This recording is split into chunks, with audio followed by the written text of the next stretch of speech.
Greetings, brothers and sisters. Greetings. My name is Amenswa Shemsut Samin, and I'm from Jamaica. And it gives me great pleasure to be here today introducing Heru, who I've worked very closely with in Jamaica, extracting cannabis oil.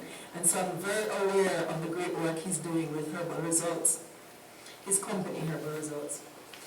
Heru came to Jamaica and exposed my family to the extraction process of cannabis oil using coconut oil and alcohol. And we've been doing the extractions ever since. Now, we've been getting extremely good results in Jamaica. We've been giving the cannabis oil to friends and families with various kinds of ailments, including hypertension, diabetes, cancer, and we've been seeing very good results with all these persons. Now, the cannabis oil, the use of cannabis oil there, we've been seeing significant results, especially with pain management and with improvements in sleep. My entire family is dependent on cannabis oil now for sleep because we've been getting such great sleep using it. Now, we've seen the use of cannabis paste in patients with skin lesions, in cancer and other skin lesions, seeing significant results in the reduction of these skin lesions using the cannabis paste. And so we're very excited with it there. I had a very good friend who had breast cancer, and she cut her breast. They said the cancer was gone, and 4 years later it came back in her liver. Now she did chemotherapy, radiation treatment. She went to Mexico for treatment, and nothing was working. The cannabis oil gave her the best results that she ever had with all the treatments that she was doing. Unfortunately for her though, she started the treatment too late, and she still succumbed to her cancer because she found out she had the cancer in November and she died in February. But I was still excited for her with the cannabis because it is the only thing that actually showed her significant results of all the things, of all the treatments that she was doing. Now, the idea that cannabis oil can reverse various types of cancers is gaining traction in Jamaica. We have doctors who are recommending cannabis oil as adjunct treatment to the regular pharmaceuticals. And we also have doctors who are employing cannabis oil and raw cannabis juice as first-line treatment for cancer. There is a center, the Bioregeneration Integrated Medical Center in Kingston and Montego Bay, who the doctors there employ the use of various herbs, including the cannabis, the oil, the juice, nutrients, and various kinds of natural remedies to treat patients in a holistic manner. And they're seeing great results there as well. With the recent legalization of ganja in Jamaica, many people are becoming more aware of the benefits of cannabis, and the negative connotations associated with cannabis, like psychosis, are slowly being removed from cannabis now. I am now positioning myself to grow cannabis in Jamaica because I'm a farmer. I have 4 greenhouses there, and I am totally sold on the idea of cannabis being a major treatment for all these diseases. So I'm positioning myself right now to be growing cannabis there. But before you think that, begin to think that I'm the main speaker here, let me introduce Heru, who I came here to introduce. Now, Heru Ofori Atta received his Bachelor of Science degree in Biopsychology from Tufts University, and a Juris Doctor from the Northeastern University School of Law. Heru is a former attorney and former adjunct professor of constitutional and criminal law at Miami-Dade College.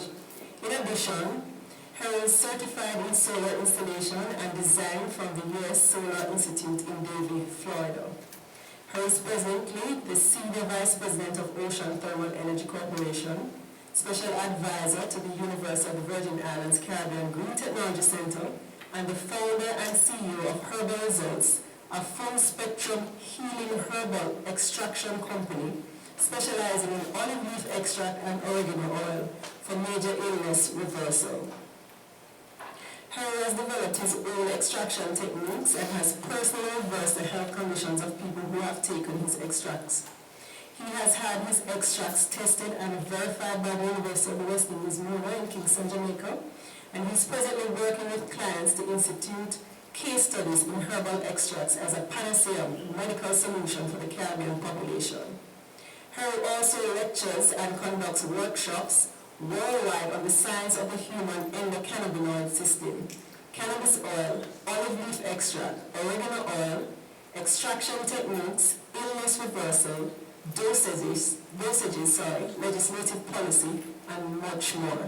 It gives me great pleasure to introduce you to Harry Atta, who's going to speak to you today about the many uses of cannabis and other herbal products. Thank you.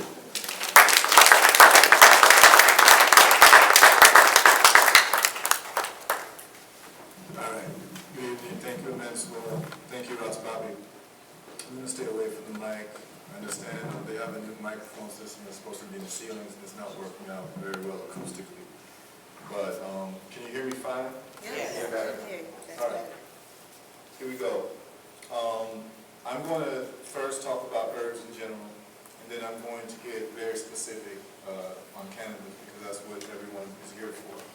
I'm going to talk about 4 things when it comes to herbs in general, and then when we talk about cannabis, I'm going to get into the history, the law, and the science of it. So just get your notes ready. So, number 1, when we talk about herbs in general, people have been telling people to use herbs for your illnesses, and they've rightfully been telling people this. Because the pharmaceutical companies are producing inorganic material for people to use in their bodies as a so-called healing mechanism. But the problem is that we have organic bodies, and when you use something inorganic in an organic body, you start having malfunctions, which the pharmaceutical industry calls side effects. So people have been using herbs, but the problem is that when people have been using herbs, the herbs have not been getting results for people by and large. Particularly when they go to these health food stores or any of these chain supermarket stores. People are taking herbs for their illnesses, it's not working, and they go ahead and get the pharmaceutical. And what I have behind me, what I'm going to do is I'm going to talk generally, and then I'm going to give you proof of everything that I'm talking about by going there and showing you some of the articles. What happened was that in February, the state of New York did a raid on Target, Walmart, GNC, and Walgreens. And they took certain herbs from these stores. They took echinacea, which is something that's very popular that people use when they have fevers or they're sick. They use it for immune support, that's echinacea. Then they use saw palmetto, which they also took from Walmart, Target, Walgreens, and GNC. They also took St. John's wort, and they took ginkgo biloba.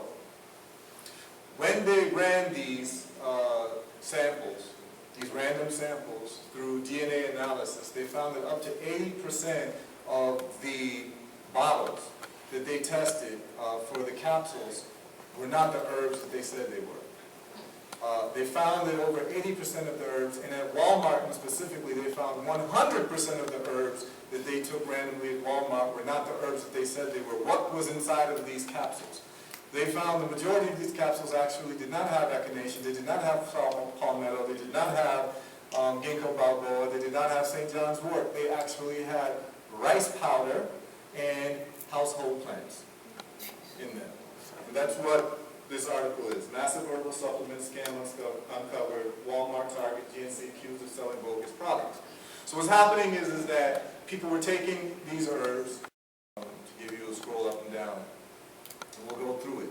We'll go through a lot of material, and there will be no break. If you have to take a break, you just do what you have to do. There's water out there, there's a bathroom is right there. But what about questions?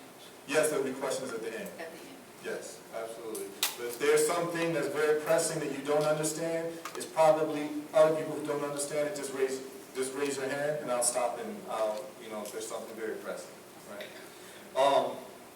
So that's number 1. The herbs that people are getting at the stores are not the correct herbs.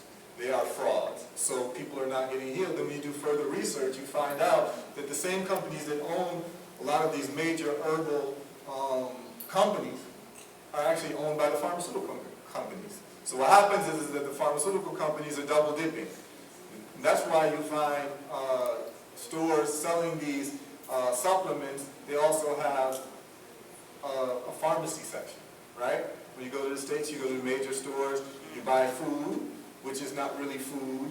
It's all processed, scientific, what I call F-U-D-E, not F-O-O-D, food. It's scientific because when you read the back of any of these products, you see all types of scientific names that most people cannot even pronounce because it's all made in laboratories and it's inorganic.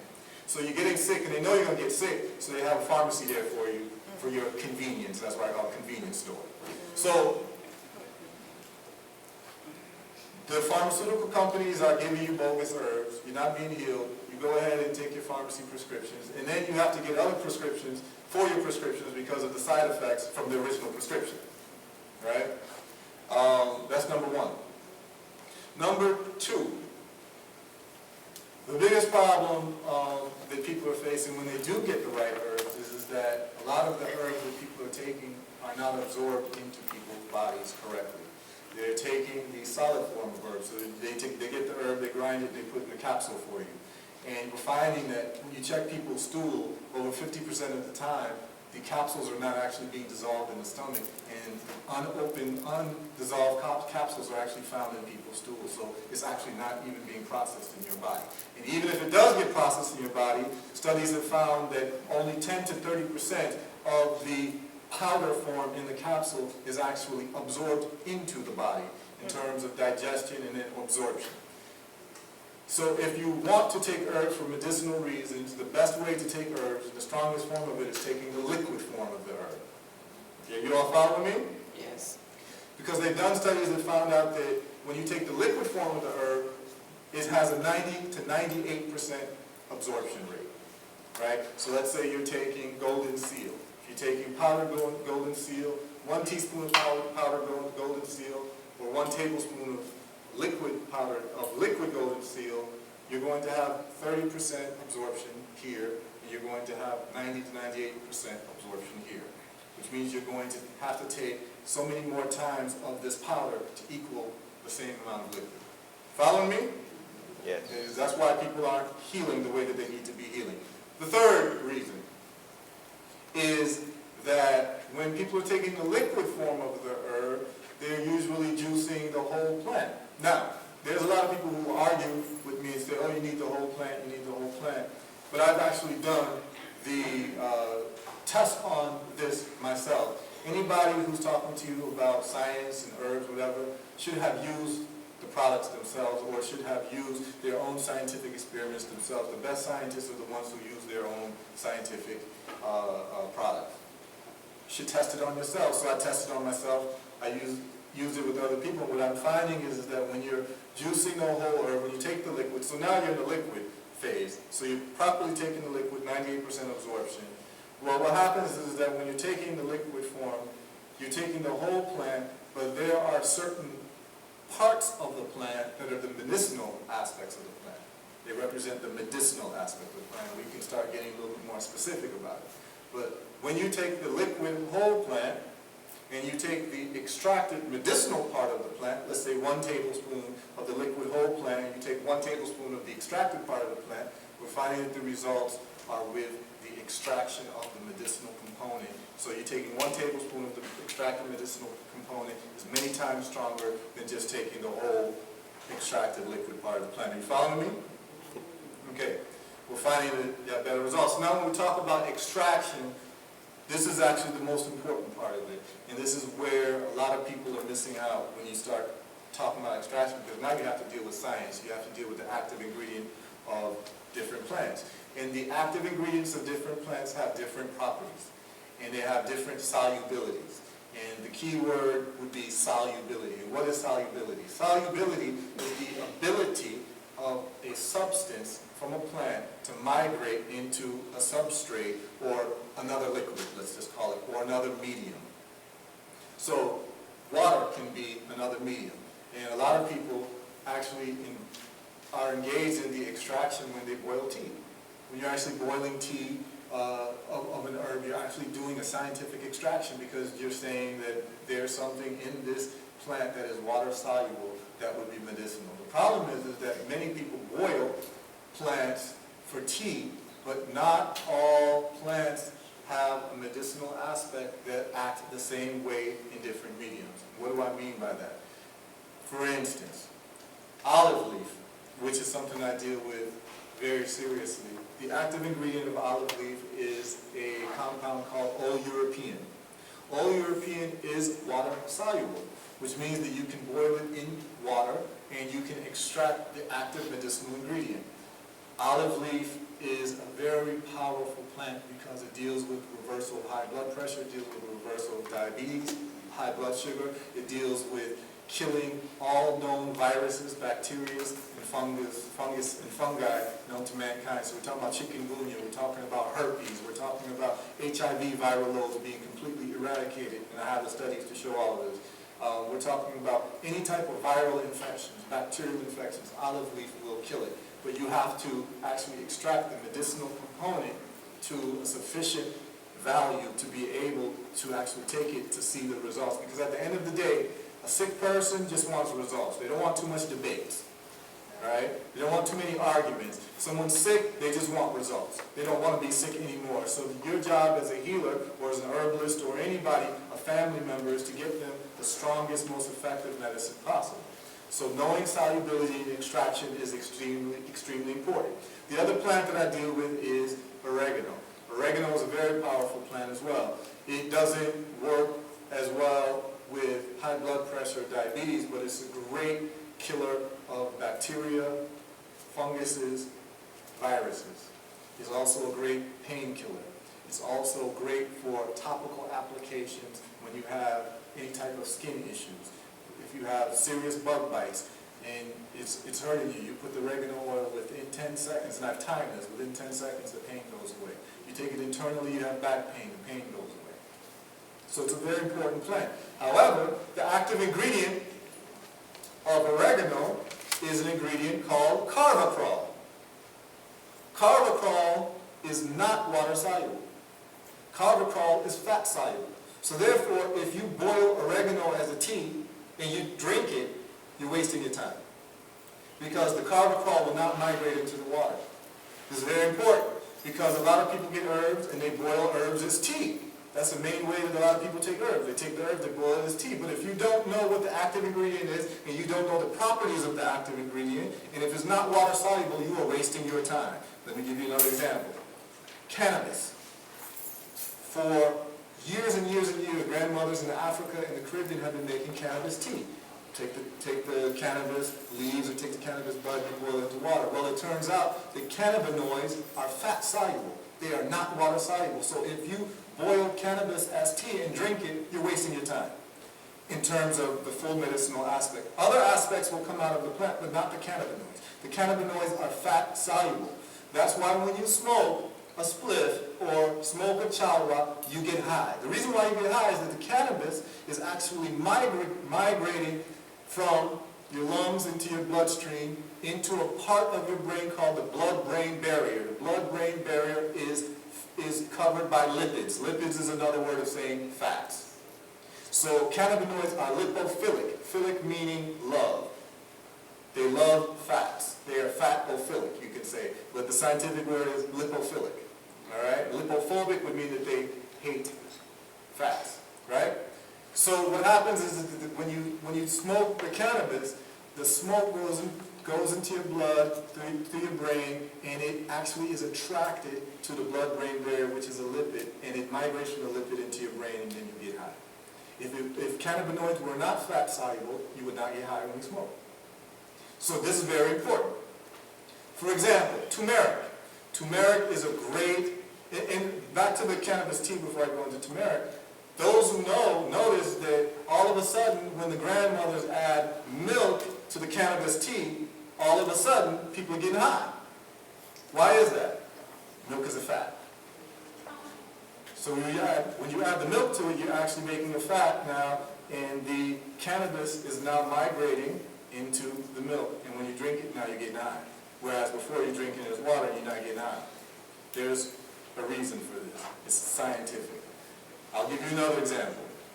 The other example is turmeric. Turmeric has an active ingredient in it called curcumin. Curcumin is a great anti-inflammatory.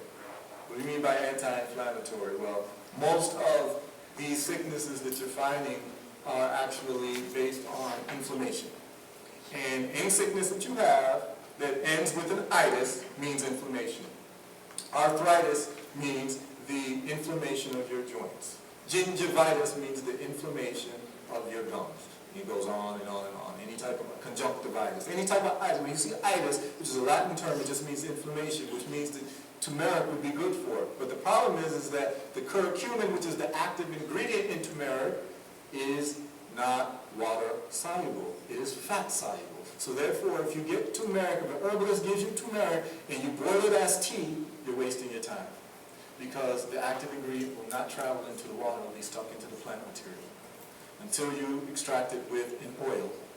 You can use different types of things, a fat, an oil, what have you. You will not have the migration of the active ingredient into the second substance that you're looking for. So this is very important to understand the science of this thing. So if you're going to start dealing with herbs, the best thing for you to do is any herb, look up the active ingredient. And this is the information age, right? The sad thing about being in the information age is that you see so many people with so little information. A quick Google search reveals to you that most people don't do Google searches. In the sense that all of this information is available. So the way, this is how you do it, so you're empowered. You don't have to call an herbalist, you don't have to call a scientist, you can do it yourself. All you do is you take the plant, take olive leaf, and you do a Google search. Olive leaf, and these are the words you use, olive leaf active ingredient. It'll come up on Google with the active ingredients. It'll say, "All European." And then you do another search, All European solubility.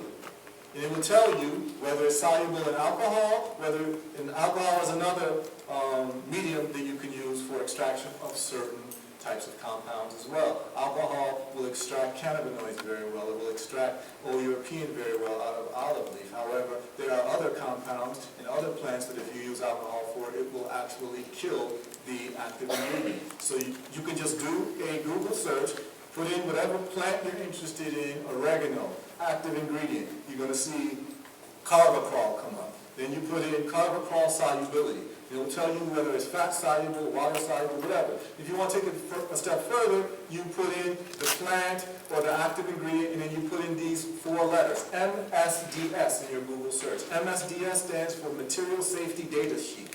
Material Safety Data Sheet is the compendium of every single chemical compound. It will tell you all about that compound. It will tell you its boiling point. It will tell you its freezing point. It will tell you its solidifying point. It will tell you its solubility. It will tell you its molecular weight. It will tell you all of these things that you may need to know if you're going to do some type of health application with this plant. This is very important. It is not enough to just get an herb and then just boil the herb and drink the herb without knowing the solubility.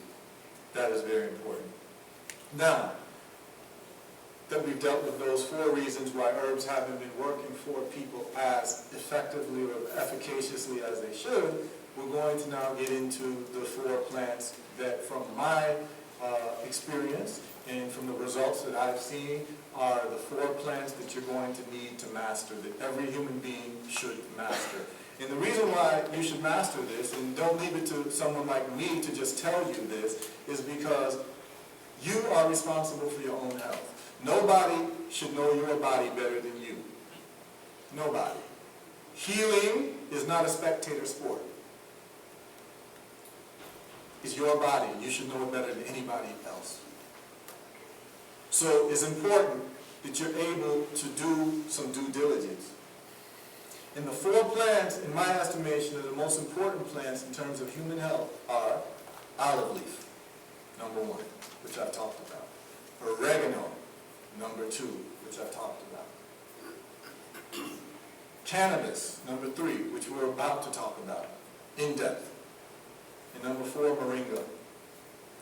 why moringa is important is because even though a lot of people in the West, and you would think that, people are overfed and people are fat, people are actually suffering from malnutrition. You can be fat and be malnourished. You're just eating the wrong foods. So your body's not getting the right nutrients that it needs. And the problem with malnourishment is that malnourishment weakens your immune system. When your immune system is weakened, opportunistic infections and illnesses will take root.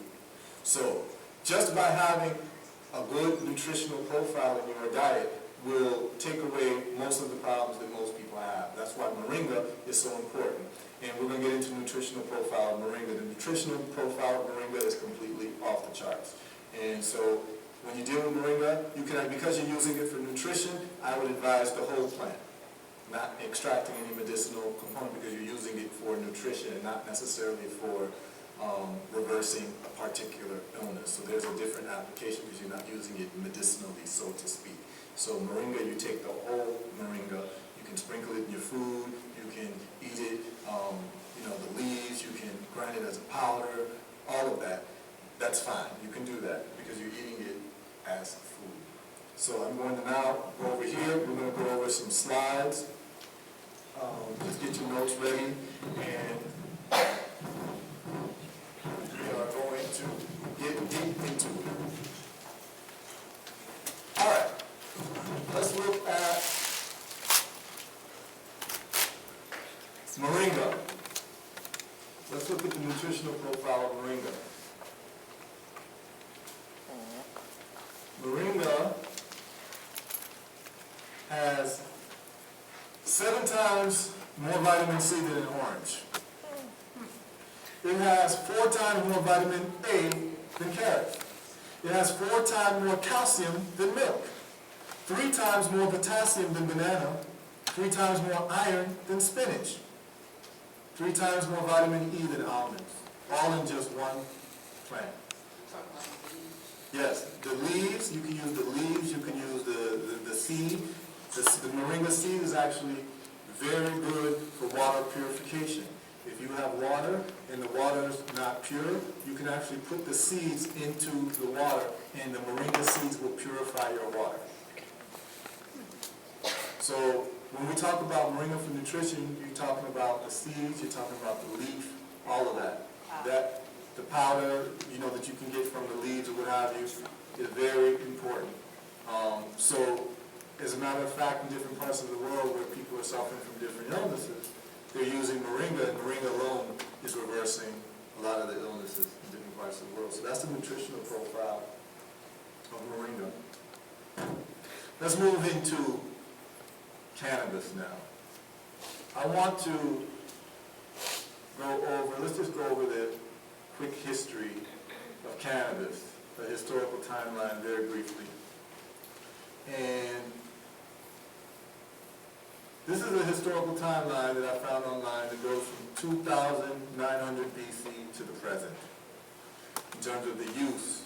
And what they're saying is that one of the first documented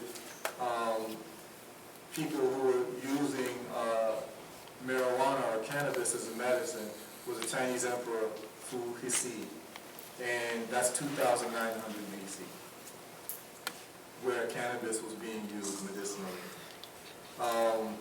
And I'm just going to scroll down this very quickly. If you see 1213 BC, the ancient Egyptians were using cannabis for glaucoma, inflammation, and enemas. And the cannabis pollen was found on the mummy of Ramses II. Ramses II was a major pharaoh of the 19th dynasty. He did a lot of the public works projects that you see in ancient Egypt to this day. He was one of the great builders. And they found prescriptions for it as well. So you had different texts. In ancient Egypt, the Africans of that time were what I call high-octane Africans. And they believed in perfection. That's why they're able to build pyramids and the paint has not faded out. And this is 4,000-year-old paint. There are 2 things you can see that are man-made structures when you're on the moon, according to astronauts, and that is the Great Wall of China and the Great Pyramids. And what they found is that they find all of these texts in what they call papyrus, or papyri, which is the plural of it.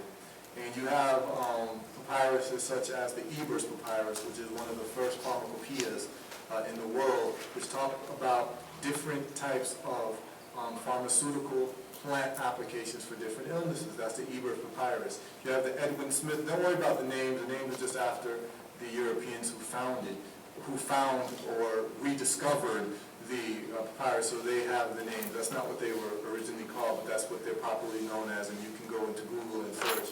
You have the Edwin Smith papyrus that talks about different surgeries that was done in ancient Africa during that time. You have all different types of papyruses that were there. The information is there. So they use it for glaucoma and inflammation. They used in India in 1000 BC, they used it as an anesthetic. And we can start, ancient Chinese text recommends marijuana for more than 100 ailments. And that's the Pen Sao Qing. It's based on traditions from the time of Shen Lung. And it's depicted in this type of cartouche right here, which they call an ideogram, which is just a form of writing depicted by pictures, which they would also call hieroglyphs as an ideogram as well. And it shows what represented marijuana. And they used it for all types of ailments, including gout, rheumatism, malaria, and absent-mindedness. Very interestingly, as the big joke about people who smoke marijuana is that they forget a lot and what have you, but it was actually used for absent-mindedness, and we can get into all of that as well. So let's get into more modern times. So in America, you all hear about Jamestown, and they say that Jamestown settlers, they brought their own marijuana to North America, because during that time Europeans used marijuana very pervasively. And English mental health books recommended cannabis to treat depression as well. And you have this right here, British herbalist Culpeper writes about medical uses for hemp.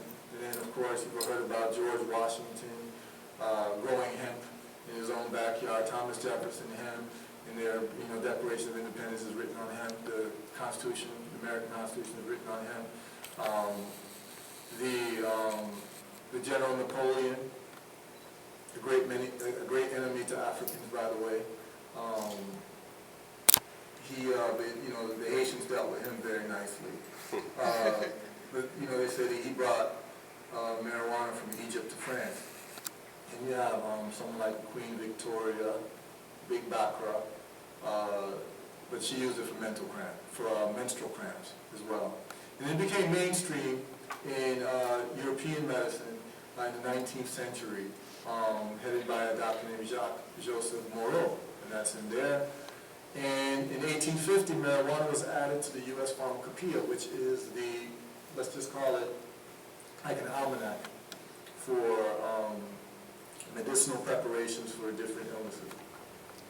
And in the United States Pharmacopoeia, it was listed for treating neuralgia, tetanus, typhus, cholera, rabies, dysentery, alcoholism, opiate addiction, anthrax, leprosy, incontinence, gout, convulsive disorders, tonsillitis, insanity, excessive menstrual bleeding, uterine bleeding, among others. So this was known. We're really starting to catch up with what was known, because this information has been taken away from us. Doctors, medical professionals of the day, you couldn't be a medical professional unless you knew what marijuana did or cannabis did for disease reversal. It was part of the training to become a doctor, whereas now doctors can graduate medical school and not be told anything about cannabis for health. And then,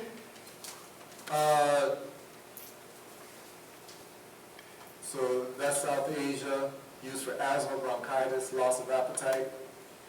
And then you had Pure Food Drugs Act, which required that it be labeled on there. And then Massachusetts, as a state, started outlawing it because they started having people who were marrying it with alcohol and certain types of behaviors. But it was just going state by state. And what's really important So you had a U.S. pharmaceutical company that was growing 60,000 pounds of cannabis per year in 1918. And they were doing a lot of research around that, and so pharmaceutical companies were growing this. What's most important is when we get to here, so you have this 1930s, they were selling the extract. Now, when we get to 1930, 1933, these names, and 1936, 1937, this is what's really important in understanding the history of the treatment of marijuana, particularly in the United States. And these are the two names that you need to know about. Harry Anslinger and William Randolph Hearst. Let me give you a picture of these people, just so you know who these people are. All right, so here is Screwface number one. Harry Anslinger, that's Screwface number one. He was the first commissioner of the U.S. Treasury Department of Federal Bureau of Narcotics, which is the precursor to the DEA. And then, Screwface number two, right there, William Randolph Hearst. William Randolph Hearst and Henry Anslinger were friends. William Randolph Hearst was a multi-millionaire who owned the nation's largest newspaper chains. Not only did he own the nation's largest newspaper chains, he started buying millions of acres of forests because he wasn't just satisfied from selling newspapers. He wanted to sell paper to his competitors, who printed newspapers as well. He wanted to completely monopolize the industry. So not only is he going to sell you newspapers, but he wants to sell the paper to his competitors. So he bought acres and acres of rainforest around the world, millions of acres. Well, during that time when he bought, this was in the 1920s to 1930s, there came a device that's similar to what is named the cotton gin, but is called the decorticator. The decorticator is a device which allows you to take hemp, because hemp is actually the best and the longest lasting form to produce paper. So what happened, the problem with producing hemp on an industrial scale was that the stalk of the hemp, the fibers are so thick that they would break machines. So you could not make hemp on a seriously industrial level. So you could just make it on a small scale level until the decorticator came out. When the decorticator came out, you're able to now make all types of hemp for paper in a very fast and efficient manner, which would put the paper-making business of killing trees, using trees, out of business, because hemp has a season in which it grows. For a tree to mature, to grow for paper, you need 20, 30 years, at least. Hemp is growing every 6 months. Even less than that. Paper than 1 acre of trees. And the fact that the hemp is something that will grow over and over and over again. You don't have to wait 20, 30 years. But by that time, William Randolph Hearst, Screwface number 2, had already made his billions of dollars of investment. So he decided that he needed to talk to his friend, Anslinger, to make hemp illegal, so that his paper business would thrive. So, what Harry Anslinger did was he testified in front of the Senate in the 1930s, 1937. And the question was, well, we can't just say we need to make this thing illegal. That's been legal for so many years. You saw the history that it was legal. You saw it was part of the U.S. Pharmacopoeia that I just showed you. He couldn't just come out and say, well, William Randolph Hearst needs this to be illegal because it's business. So what they did was, they did the great American tradition of blaming it on black folks. And his quote, let me give you his quote. He testified in front of the United States Senate, and he said that hemp marijuana should be made illegal because it makes white women lust after black men. The other reason that he gave was that it makes darkies, this is the quote, it makes darkies think that they are equal to whites. Not only that, it was up until then it was called cannabis. But there was another plant in Mexico called marijuana, which was not cannabis. He changed the name of cannabis to marijuana so that it would sound more ethnic, because he revised it that it wasn't only black folks that white women were desiring, it was also Mexicans that they were desiring. And so he gave it a Mexican or Spanish sounding name, marijuana. And that name has stuck. So let me give you his quote. Everybody following me? Can you hear me okay? All right.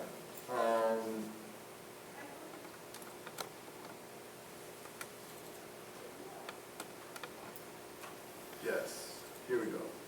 Here's his quote. This is his testimony from the Senate. There are 100,000 total marijuana smokers in the United States, and most are Negroes, Hispanics, Filipinos, and entertainers. Their satanic music, jazz, and swing result from marijuana use. This marijuana causes white women to seek sexual relations with Negroes, entertainers, and any others. That's his quote. Then his other quote, reefer makes darkies think they're as good as white men. This was covered by the Huffington Post. In the title, this was January 2014, marijuana prohibition was racist from the start. Not much has changed.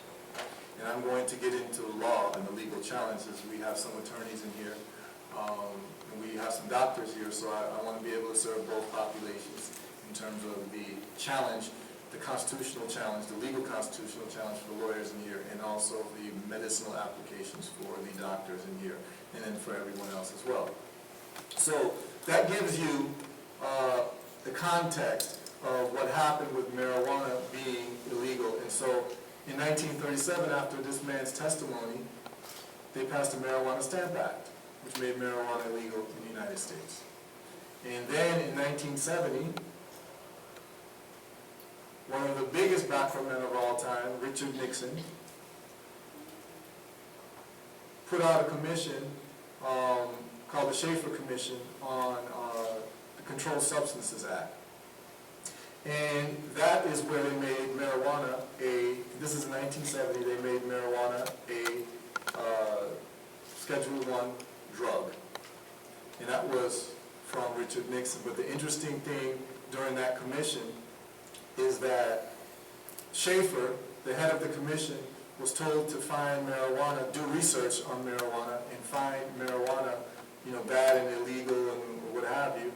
And Schaefer actually came back to the president, Richard Nixon at the time, and said, upon our research, we find that marijuana is actually very safe, and we recommend that it should be legalized. So here's Nixon's conversation.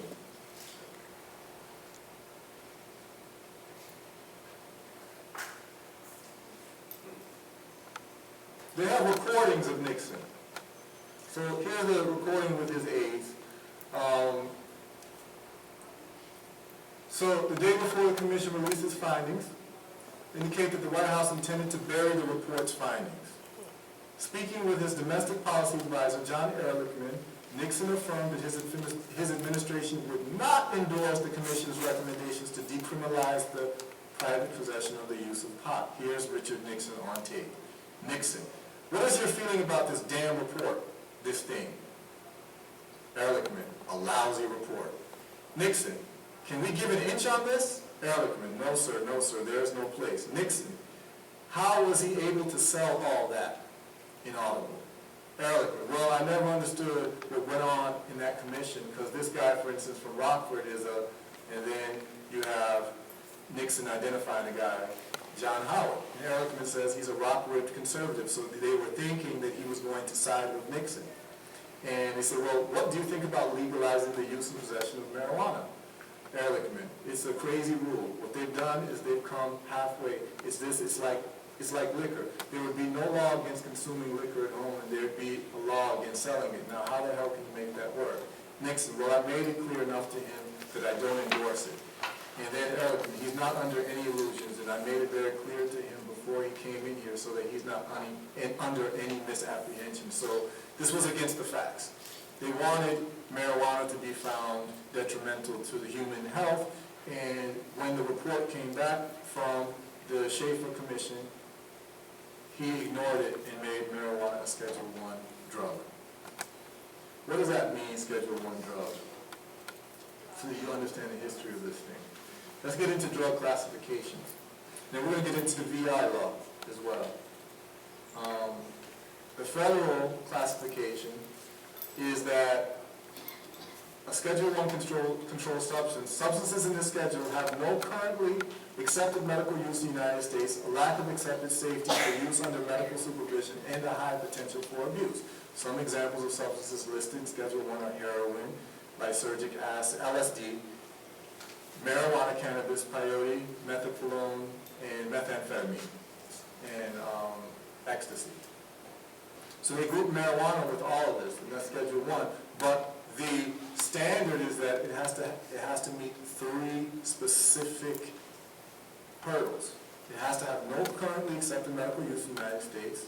There is a currently accepted medical use in the United States. Actually, in 24 states, including some territories. A lack of accepted safety under medical supervision, which is wrong because they have a synthetic form of THC, Marinol, which means the doctors can prescribe it. And a high potential for abuse. There are studies that show that it actually has a low potential for abuse because it does not have any type of withdrawal symptoms, so therefore it's not addictive. And we get into all of that. So any lawyers in this room, let's go into the VI code real quick. The VI code mimics the federal law. This is the VI Controlled Substances Act. As it still stands, even though 1 ounce or less has been decriminalized, this is still a Schedule I substance. So when we Schedule I, the drug or other substance has a high potential for abuse. This is the VI code, by the way. 19 VIC, VI code section 595, as of 2014. B, the drug or other substance has no currently accepted medical use in treatment in the United States. C, there is a lack of accepted safety for use of the drug or other substances under medical supervision. Well, it turns out that since I went to law school and I used to teach constitutional law, I decided to take it upon myself to write a legal memorandum on this as a constitutional challenge in a case that was very close to me. And the case ended up getting dismissed because the judges didn't want, and the prosecutors didn't want anything to do with it. They felt it was over their head, and if they would have ruled if it would have gone to trial and they would have to rule on it, it would apply to everybody. So let me just give you a little bit of the memorandum of law. So basically we're saying that when we talk about the law, we're saying that it's an arbitrary classification to make it Schedule I, so therefore it violates the Equal Protection Clause. And basically, there's a case law, United States versus Caroline Products. Just bear with me now, this is important for some people in the room. It's important for you as well, because if you get caught with cannabis, this is what you'll use to fight your case. And this is what you're going to tell your attorney to use to fight the case. They're going to attack it based on the fact that it's unconstitutional, based on a prosecution based on arbitrary classification may violate the Equal Protection Clause of the Fifth Amendment, and that's case law, United States versus Caroline Products, which is a U.S. Supreme Court case. We're showing that the classification of Schedule I is actually arbitrary. Now, those of us who have gone to law school understand that when you're doing constitutional challenges, there are 3 standards of review. There's what they call strict scrutiny review, there's intermediate scrutiny, and then there is a rational basis. Strict scrutiny, intermediate scrutiny, and rational basis. Therefore, you can challenge a law based on one of those 3 standards. Strict scrutiny, it applies to racial cases, cases where the law uses race. And so they're saying that the government, to have a law that has any type of racial distinction in it, has to have a compelling governmental interest. For intermediate scrutiny, which they use for cases of gender discrimination, it has to have an important government interest. For rational basis, it just has to have some rational relationship with, the law and reality. What we're saying is that number one, cannabis, the law, particularly the defendant, is a person of color. It actually, as applied, because the ACLU has done its studies and has found that, the arrest rates for people caught with cannabis is completely racially skewed. So because as applied, it's racially skewed, you're saying that it actually has racial animus in it. And the quotes from Harry Anslinger, when the first law to make it illegal federally was passed, was based on racial animus. Right? I read you the quotes. So that's how you prove that it should be under strict scrutiny, which means that it will be harder for a law to survive if it's under strict scrutiny review. But what we're saying in this case also is that it's not only strict scrutiny, that if you don't accept it as strict scrutiny, it will not even pass a rational basis test. That's the lower standard of review. And so what do we mean by rational basis? We're saying that the law gives us three standards in which something should be Schedule 1. High potential for abuse, no accepted medical use in the United States. And number 3, cannot be prescribed safely under medical supervision. So let's get into this rational basis and why I put 7 reasons why it's not a rational law and therefore is unconstitutional. There are currently, number 1, and I'll try to make this a little bit bigger for you all to see. And then we're going to get into the science. But I wanted to get this out of the way first. Number 1, there are currently accepted medical uses in treatment in the United States. The U.S. government, through the U.S. Department of Health and Human Services, owns a patent on cannabinoids for medicinal purposes since 2003. I will show you the patent. And the number of the patent is patent number 6630507, and the title is Cannabinoids as Antioxidants and Neuroprotectants. Also, the U.S., number 2, the U.S., the FDA, the federal U.S. agency, which is the FDA, that is charged with ensuring the safety of medicine, has approved Medicinal synthetic THC for medicinal treatment and use under medical supervision, and has set accepted safety standards, which means that not only does it fail the currently accepted medical uses standard, it also fails that can't be prescribed by a doctor safely. Also, the United States government itself has a program called the Compassionate Investigational New Drug Program, which provides marijuana to patients for medicinal purposes. And there's a list of patients, their names are listed on Wikipedia. So the United States actually has a program, the government has a program that gives marijuana out for medicinal purposes to people, but still they're saying that it should be Schedule 1. I have a list where I'm going to share with you is Granny Stormclo's list. It's a very famous list, and it's a 700-page document that talks about all of the different medical, medicinal, and scientific studies that shows marijuana's positive effects. And so it's a compendium of the different studies around the world, and it's put in alphabetical order based on different illnesses. And all the studies that have been done, all you do is click the link and you can read the studies yourself.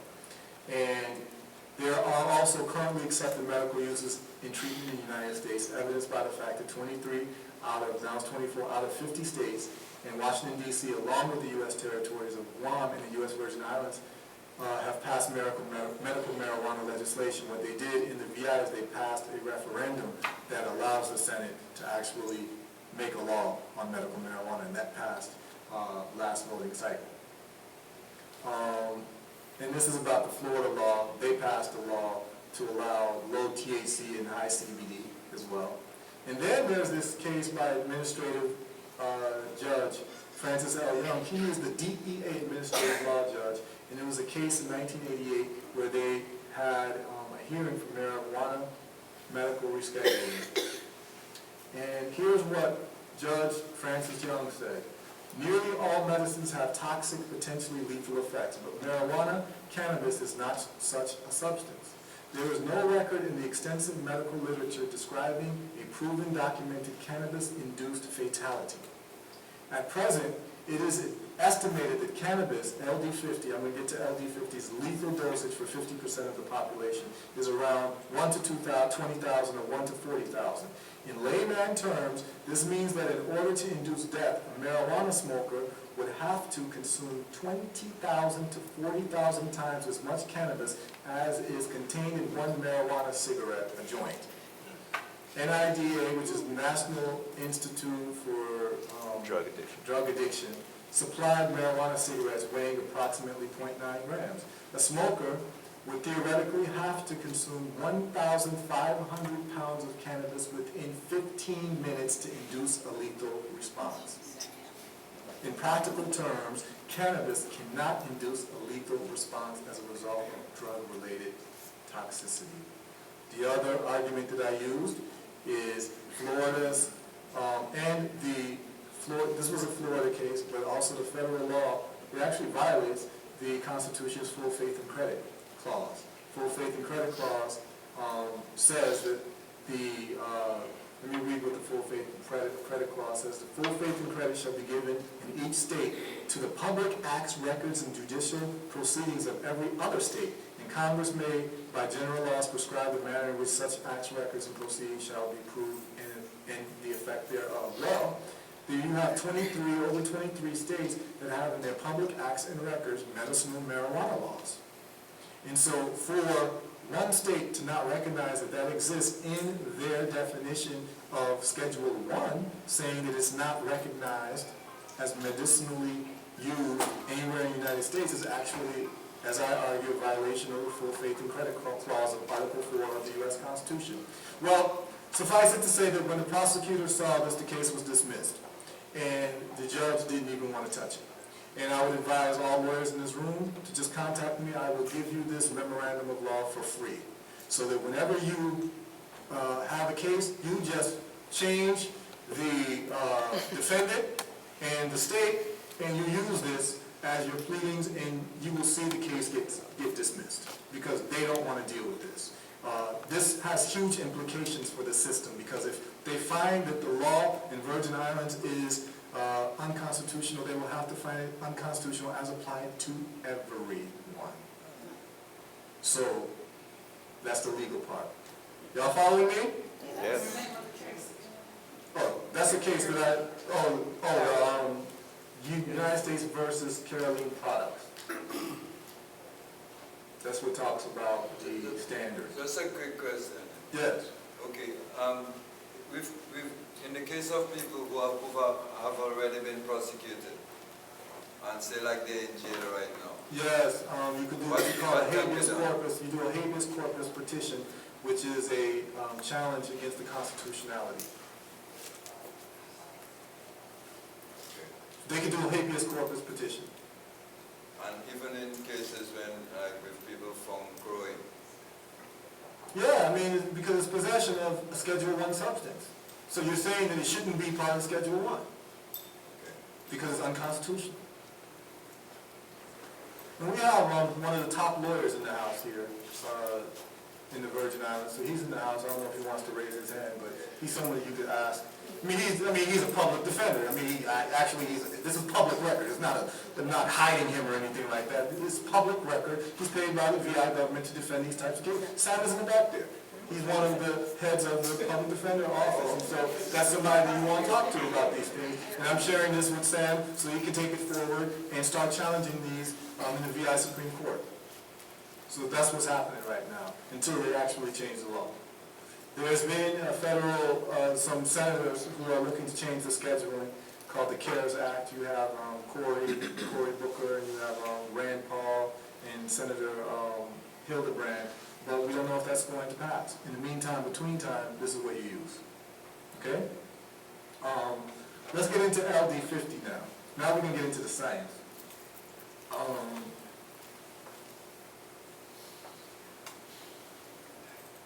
right. We saw that the LD50 of cannabis is 1,500 pounds in 15 minutes, which is impossible. Not even the greatest ganja smoker can smoke 1,500 pounds in 15 minutes. And I've met some of the greatest ganja smokers on earth, and they can't do it. I'm sure they would love to try, but they can't do it. All right, let's look at lethal doses for other things. Water. The lethal dose for water is 6 liters in 15 minutes. It means 50% of the population drinks 6 liters in 15 minutes. 50%, I mean, if 100% of the population, 50% of people will die. 6 liters in 15 minutes. So, actually, water is more dangerous than cannabis. Caffeine. 118 coffee. Anybody who's talking to you about marijuana. And what this whole thing is about today is we're leaving the realm of opinions and we're going into facts. A lot of people have a lot of opinions, but opinions mean nothing. A child can have opinions. A baby can have an opinion. But if it's not supported by facts, it has to go out the window. So when people talk about, even when I hear some of the senators talk, they're talking about opinions. When people talk about marijuana, they talk about, oh, it's going to make people go crazy, and what have you. But what they don't realize is that when you are talking about a plant, and people taking the plant, you're talking about an effect, particularly a bad effect of it, they're not testing the marijuana that's caught in these police stations, or held in these police stations, for herbicides. See, a lot of people who are growing marijuana, they're spraying herbicides on it, or they're spraying formaldehyde on it so they can ship it to be able to get past the dogs, the DEA dogs. Formaldehyde and a lot of these herbicides, such as glyphosate, which is what they call a Roundup, is a neurotoxin. So imagine smoking formaldehyde, or imagine smoking Roundup. So they're blaming it on the plant, but it's the pesticide of the plant, and they haven't tested it for pesticide, and they haven't even thought of doing a test for it. So how can you start talking about a plant in such a disparaging way when you haven't done the scientific due diligence on that plant? Because I asked them, have you tested for pesticides for these plants that you're saying is causing people to go mad, let's say? And I'm going to talk about that because there's been a lot of studies done on that as well. Let's get into the human endocannabinoid system and why marijuana, cannabis works on the human body to deal with reversal of illnesses. So, in the 1970s, an Israeli scientist called Raphael Makalan discovered or rediscovered what is called the human endocannabinoid system. This is the human endocannabinoid system. It turns out that the human endocannabinoid system is the most proliferative system in the human body. It's more proliferative than the limbic system, than the endocrine system. It is the main messaging system of your body, and it exists in all mammals. And it controls homeostasis for an organism. So what homeostasis means is, homeostasis is the perfect resting health of an organism. And so what cannabinoids do is it feeds the endocannabinoid system to do what it's supposed to do. And you have two main receptors in your body for the endocannabinoid system. You have the CB1 receptor, which is called the cannabinoid 1 receptor, which is found mostly in the brain. I'm going to increase this just a little bit so you can see it. The CB1 receptors are found mainly in the brain cavity. Right? And then you have the CB2 receptors. And the CB2 receptors, as it says here, are found mostly in your peripheral organs and cells associated with the immune system. And what they have found is when the CB2 receptors are activated by cannabinoids, because your body makes internal cannabinoids. So your body actually makes its own cannabinoids. And the main cannabinoid internally that your body makes is a molecule called anandamide. And as a matter of fact, anandamide, that cannabinoid, is the reason why Tylenol works, or acetaminophen works. A lot of people think that acetaminophen is a painkiller, or Tylenol is a painkiller, or Advil, or all those brand names of acetaminophen are actually painkillers, and they're not. What they do is they stop the degradation of cannabinoid, anandamide, from your body. Because anandamide gets made by the body and it degrades very quickly. And what happens is that anandamide will attach to and block the pain receptor so that you don't feel pain anymore. So what Tylenol or acetaminophen does is it allows your body to keep anandamide in your body longer. That's how Tylenol works. So Tylenol is not actually stopping your pain. It's actually allowing more cannabinoid to stay in your body. And so all of these people who are against cannabis and cannabinoids, they have to be against their own bodies. Because their bodies, the moment that they are talking badly about cannabinoids, their body's making more cannabinoids. So they actually could arrest themselves. I mean, this is a fact. Their bodies make cannabinoids. The same people who's against it. But what's happened is that because of toxic diets, people's bodies are not making enough cannabinoids. Because you don't have the proper nutrition for your body to produce what it needs to produce. And because of that, you have to take what they call outside cannabinoids, or what they call phytocannabinoids, which is from the cannabis plant. And ethnobotanists have found that the cannabis plant has actually evolved right alongside with human beings.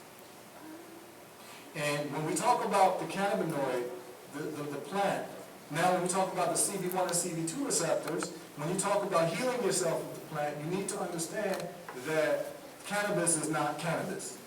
Not all cannabis is the same. Cannabis has 3 main species. And let me show you, and they have morphological differences, which means that they have physical differences. So, here we go. These are the 3 types of cannabis. Oops. Let me get that again. There we have it. It's Cannabis ruderalis. This is found mainly in Afghanistan and Russia. This is actually a very unique plant. It evolved, it's called auto-flowering cannabis plant because it evolved in dark environments with low sunlight and cold environments.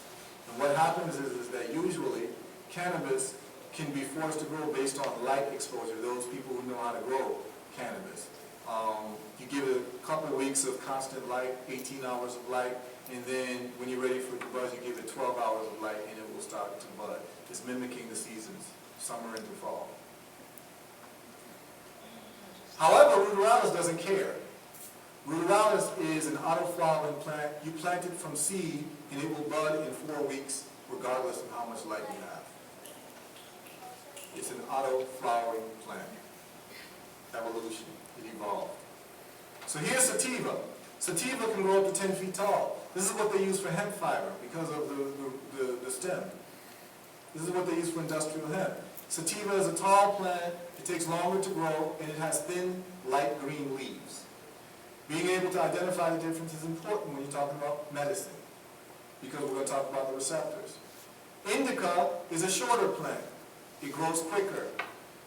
Now, how do you, the question is, well, Haru, I don't grow the plant, I just get it from the herb man. How do I know if I have the right thing for my illness? Well, first of all, what you have to know is, you have to know that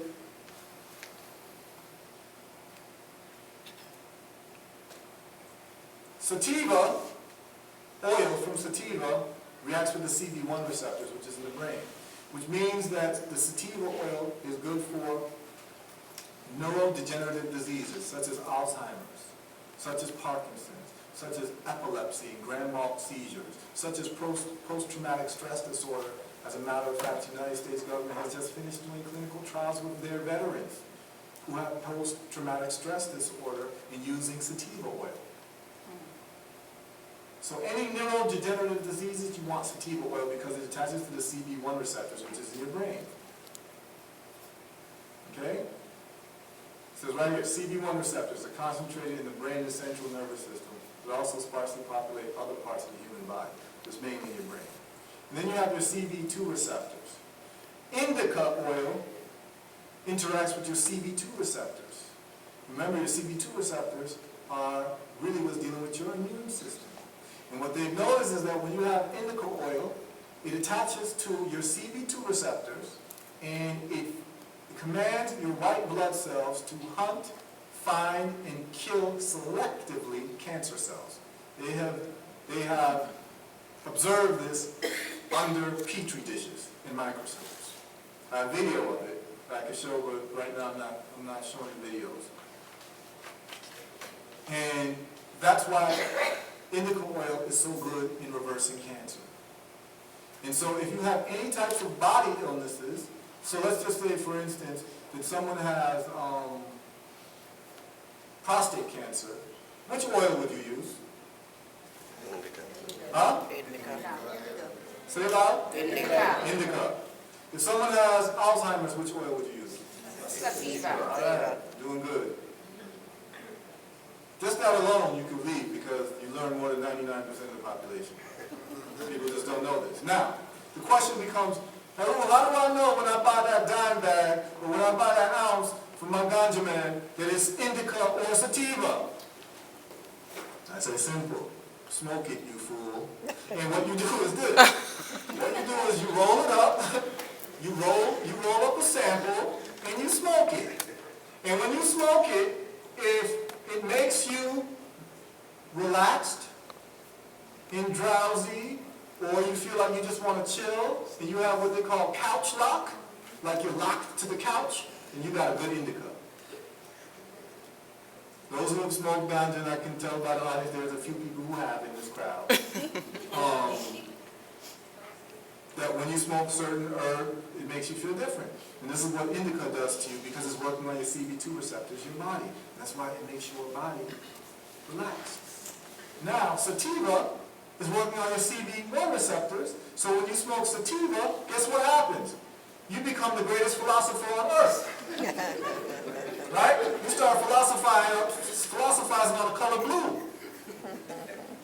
You've been around, Rosters call it reasonment. Right? You deal with serious reasonment. You start seeing Haile Selassie's face on the moon. You understand what I'm saying? You start seeing all types of things. I mean, these are the types of conversations I've really had with people. Under sativa. Deep reasonings. And this is what artists use. This is what a lot of, and it's crazy because you have a plant that really makes life interesting. I mean, it heals sicknesses. It stimulates appetite. It makes boring people more interesting. It makes you hear the beauty of music. You take your favorite song and you smoke a sativa, you're going to love that song even more. You're going to hear more of it. You're going to hear horns you never heard before. You're going to hear harmonies you never heard before.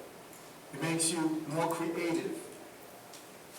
Indica makes you sleep better.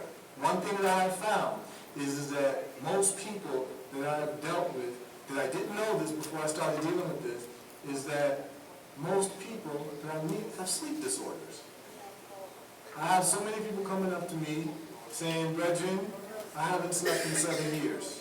A good night's sleep." I have people tell me I haven't slept a good night's sleep in 20 years. And I tell them, well, this is how you make the indica oil. Get you some indica, get some oil, take 10 drops, and call me in the morning. And without fail, they call me in the morning and tell me that it's the best sleep that they've had of their life. This is real.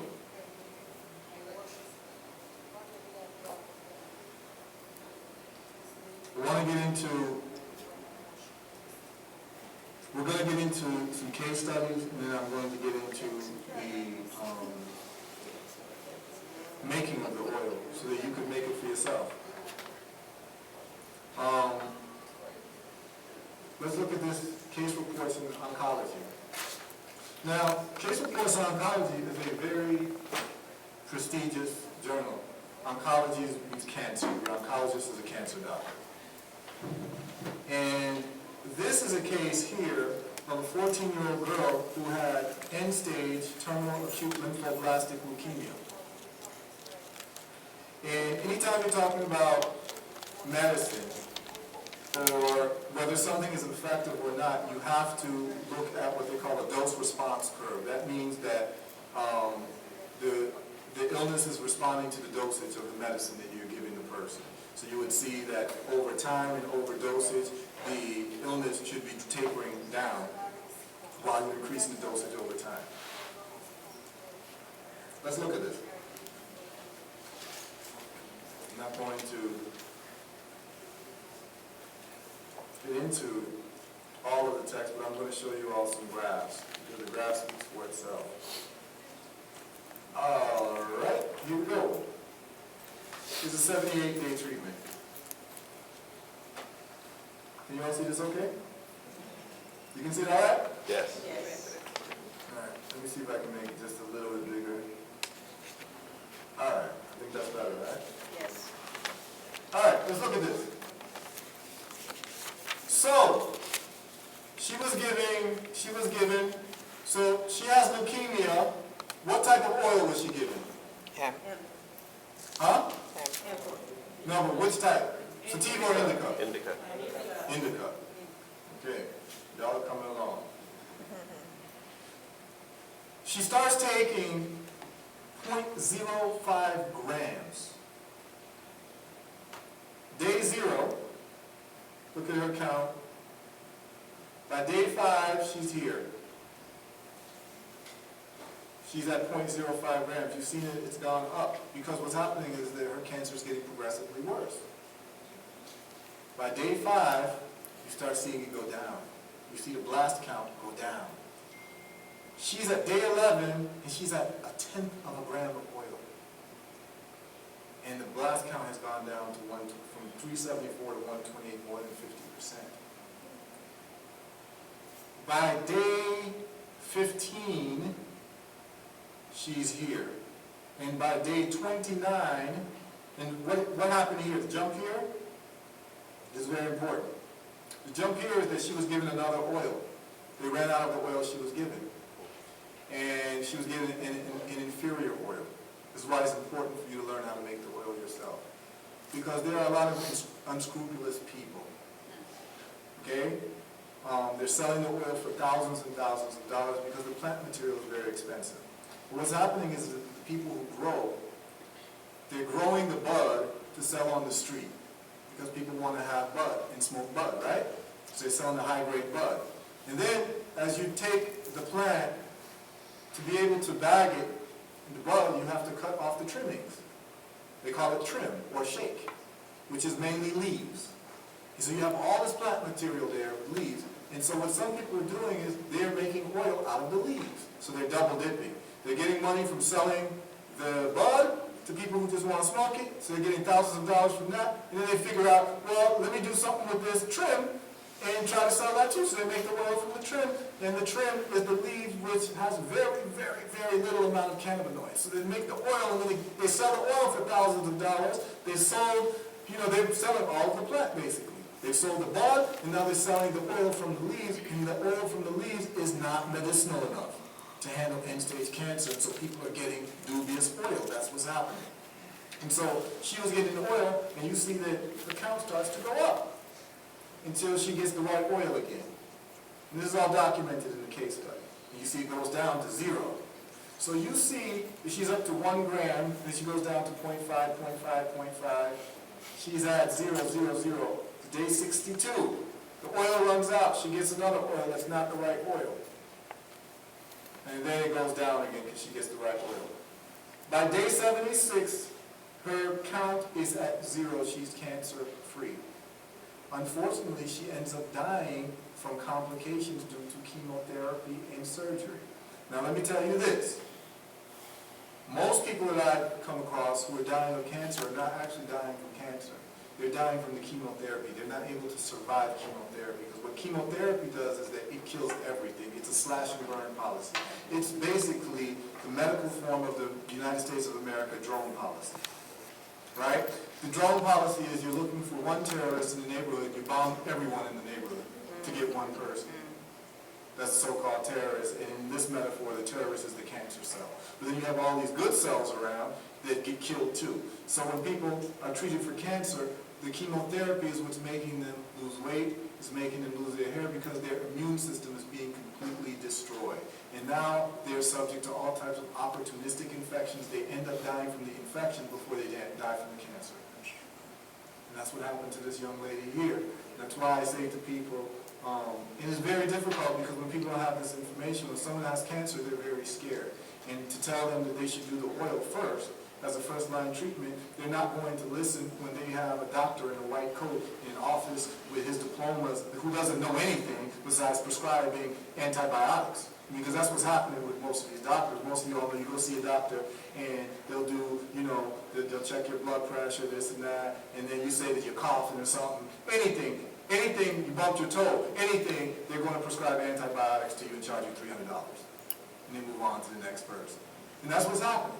And I can talk about this because my father was one of the leading doctors in Chicago. He was a general surgeon. He was actually a very famous general surgeon. And he was part of the medical industry. And I know for a fact the doctors are actually given bonuses by prescribing a certain amount of quota of pharmaceuticals. They get bonuses. So they're incentivized to prescribe you pharmaceuticals. And what's happening right now is that most people who are on dialysis not because their kidneys failed on their own. They're on dialysis because most of these medications for heart disease and diabetes and cancer have a thing called ACE inhibitors in them. And ACE inhibitors, their main side effect is that they kill your kidneys. So if you meet anybody who's on dialysis, ask them if they have high blood pressure or diabetes. And then ask them what medication they're taking, and it will have ACE inhibitors. And that's why they're on dialysis, not because their kidneys spontaneously fail. And when you get the person off of the high blood pressure medication, their kidneys get restored. I have proof of that. I actually have a person that I'm treating in this audience, Darius, right now. Darius, you can raise your hand. I'm going to have Darius talk about his experience because he was told that he needed to do dialysis, but then he saw me, and I told him, well, let's try something else first. And we're going to get into all that once we get past and he's going to tell you his numbers. He can give you his high blood pressure numbers. He's had high blood pressure for over 20 years, diabetes over 20 years. He's now no longer taking any of the pharmaceutical medication for high blood pressure, and his kidneys are being restored as we speak. And so this isn't just me talking. This is actually results. And that's why the name of the company that I put together is called Herbal Results, because we're just focused on the results. We're not focused on any type of preference towards any types of herbs. We're just towards the herbs that's going to produce the results. That's what we're focused on. So, I'm sorry, I thought you were going to move. I wanted to see the date of this publication. Yes. Just so it's easy to find. Yes. And you can email me and I can send you all this. Actually, I sent you this, Brett. I sent you this in the email. So this is published November 28, 2013. Thanks. No problem. So this is a big case there. We're going to move to some other cases now. And then we're going to move to how you can do your own research to find what illnesses that you could use this oil for. And then we're going to move into how you can make it yourself. And then we'll close with questions and some testimonies from some people who have been treated with the olive leaf extract. All right, there's a document called the Comprehensive Report on Cannabis Extracts Movement and the Use of Cannabis Extracts to Treat Diseases. Very important document. Now, this is the man called Rick Simpson. Rick Simpson is a documentary on YouTube that you can see for free called Run from the Cure. And it's a 2-hour documentary for free. And this is a man who re-revolutionized cannabis extracts. And what he did was, what he's holding in his hand right there is the cannabis extract that he makes from his own home. And he makes the extracts he would make them from his yard in Canada, and he has personally reversed cancer of over 2,000 people. But the Canadian government raided his house a couple times, and so he left Canada and now lives in different parts of the world. He had basal cell carcinoma on his nose, and he put the oil on his nose, and within 12 days the cancer went away. And from then on he started treating other people. I want to show you some other people who have had issues. So this guy, his name Rick Dwyer, he's in the documentary. He suffered from chronic back pain, which caused severe depression because he was always in pain. And he used the cannabis oil, and it completely took away his pain. And his wife, Margaret Dwyer, used it for migraines and ovarian cysts, arthritis, and skin allergies, stomach problems. And now that's Rick Dwyer. And then you have this guy, James LeBlanc. He had terminal cancer. He had stomach cancer. He took the cannabis oil and reversed his cancer. These are some of his reports, and there's a petition as well. This guy, he reversed the cancer of his father. And then you have David Triplett. He put out a documentary called Cured, a Cannabis Story. What you're seeing right there is you're seeing carcinoma, you're seeing skin cancer on his nose. He treated it, and it says March 17th, 2010, 8:16 a.m. He treated it with the cannabis oil. Here's the oil on his nose. This is March 18th. This is 2 days later. By March 30th, so we're talking March what? 17th to March 30th, 13 days, this is what his nose looked like. All the cancer was gone. And we have somebody here who may be coming to his lecture, who treated himself as well. He was told that he had skin cancer on his nose, and he was told that he needs to go to Miami to amputate his nose. And instead of amputating his nose, he used the cannabis oil and went back to his doctor. And the doctor said, your cancer is gone. She asked him, what did you use? And he said cannabis oil. She said, I never heard of that. This is an oncologist. This is indica also? Indica. Yeah, so you can use it topically. All right, so let's go to some other people. These are different charts. Eric Singer.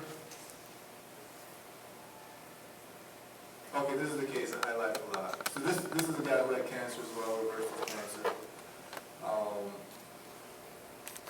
And his name is Brett Strauss.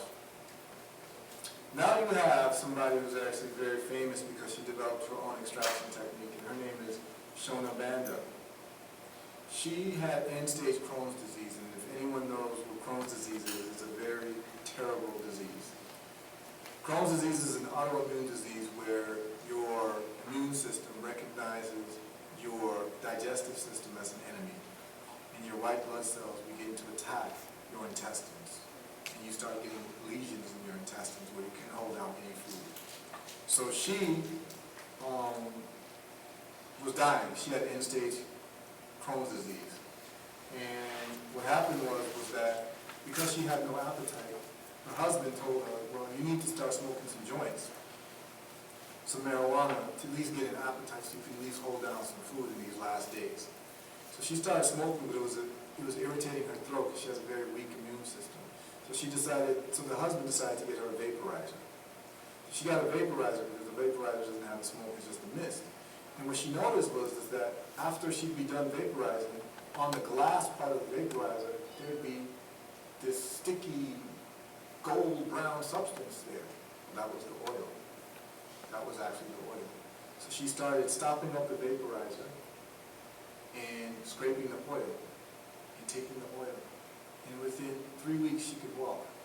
And within 2 months, the Crohn's disease was gone. And that method is called the Shona Banda method. Because what Rick Simpson teaches you, he teaches you how to make the oil using a pound of plant material. Not all of us can have access to a pound of plant material. So her method allows you to use a dime bag. And you just scrape from the vaporizer. It's great for all autoimmune diseases like lupus, anything that would be considered an autoimmune disease. Cannabis oil works very well for, so does olive leaf extract. Now this woman here is Granny Stormcrow. She was suffering from all types of tumors. She had lupus and fibromyalgia. She was going to dedicate the rest of her life to letting the world know about cannabis oil and how it reverses diseases. And so every year she puts out what is called Granny Storm Crow's List, which I have, which is over a 700-page document that goes through every single illness that you can think of, and it has all of the medical studies and scientific studies that point to it reversing, cannabis oil reversing, or cannabis reversing the diseases. So, and I have a document, we can go through it. So you have all types of people with all types of things here. You got people with goiter, you've got people with prostate cancer. There's a doctor on you at prostate cancer. This is a guy who had a big growth on his neck. He used the cannabis oil. So, you know, anyone can contact me. And so this guy, it was Hodgkin's lymphoma, and he used the oil for it, Joe Crow. This shows you he had a big tumor on his neck. Used the oil, it went away. These are some of the medical charts and the readings to prove it. You contact me, I can send you all of the documentation so you can go over. I'm not going to, this is a doctor himself who got prostate cancer, because yes, doctors do get sick too. And his name is Dennis Hill, and he treated himself with cannabis oil, and it got rid of his prostate cancer. And then you have children with cancer, and their cancer is going to remission. You have children, you see the documentaries from Dr. Sanjay Gupta, who was CNN, who was a big enemy of cannabis until he started seeing what it actually did, the results. And so now he's doing documentaries called Weed Nation that are showing the reversal of children who have 200 seizures a day, that grand mal seizure a day, and they're using cannabis oil to reverse the seizures. So if they're having seizures and the seizures are coming really from their brain, what type of oil they're using? Sativa. Good. All right. Y'all are with it. So, you know, these are the stories. You know, leukemia, bone marrow, all of this. And it's working for all of these different applications. And I can send you the document. Now that you've seen this, I'm going to show you, to me, the definitive document in being able to research for yourself these conditions. This is 2014, but there's a 2015 list, but I'm going to pull up the 2014 list.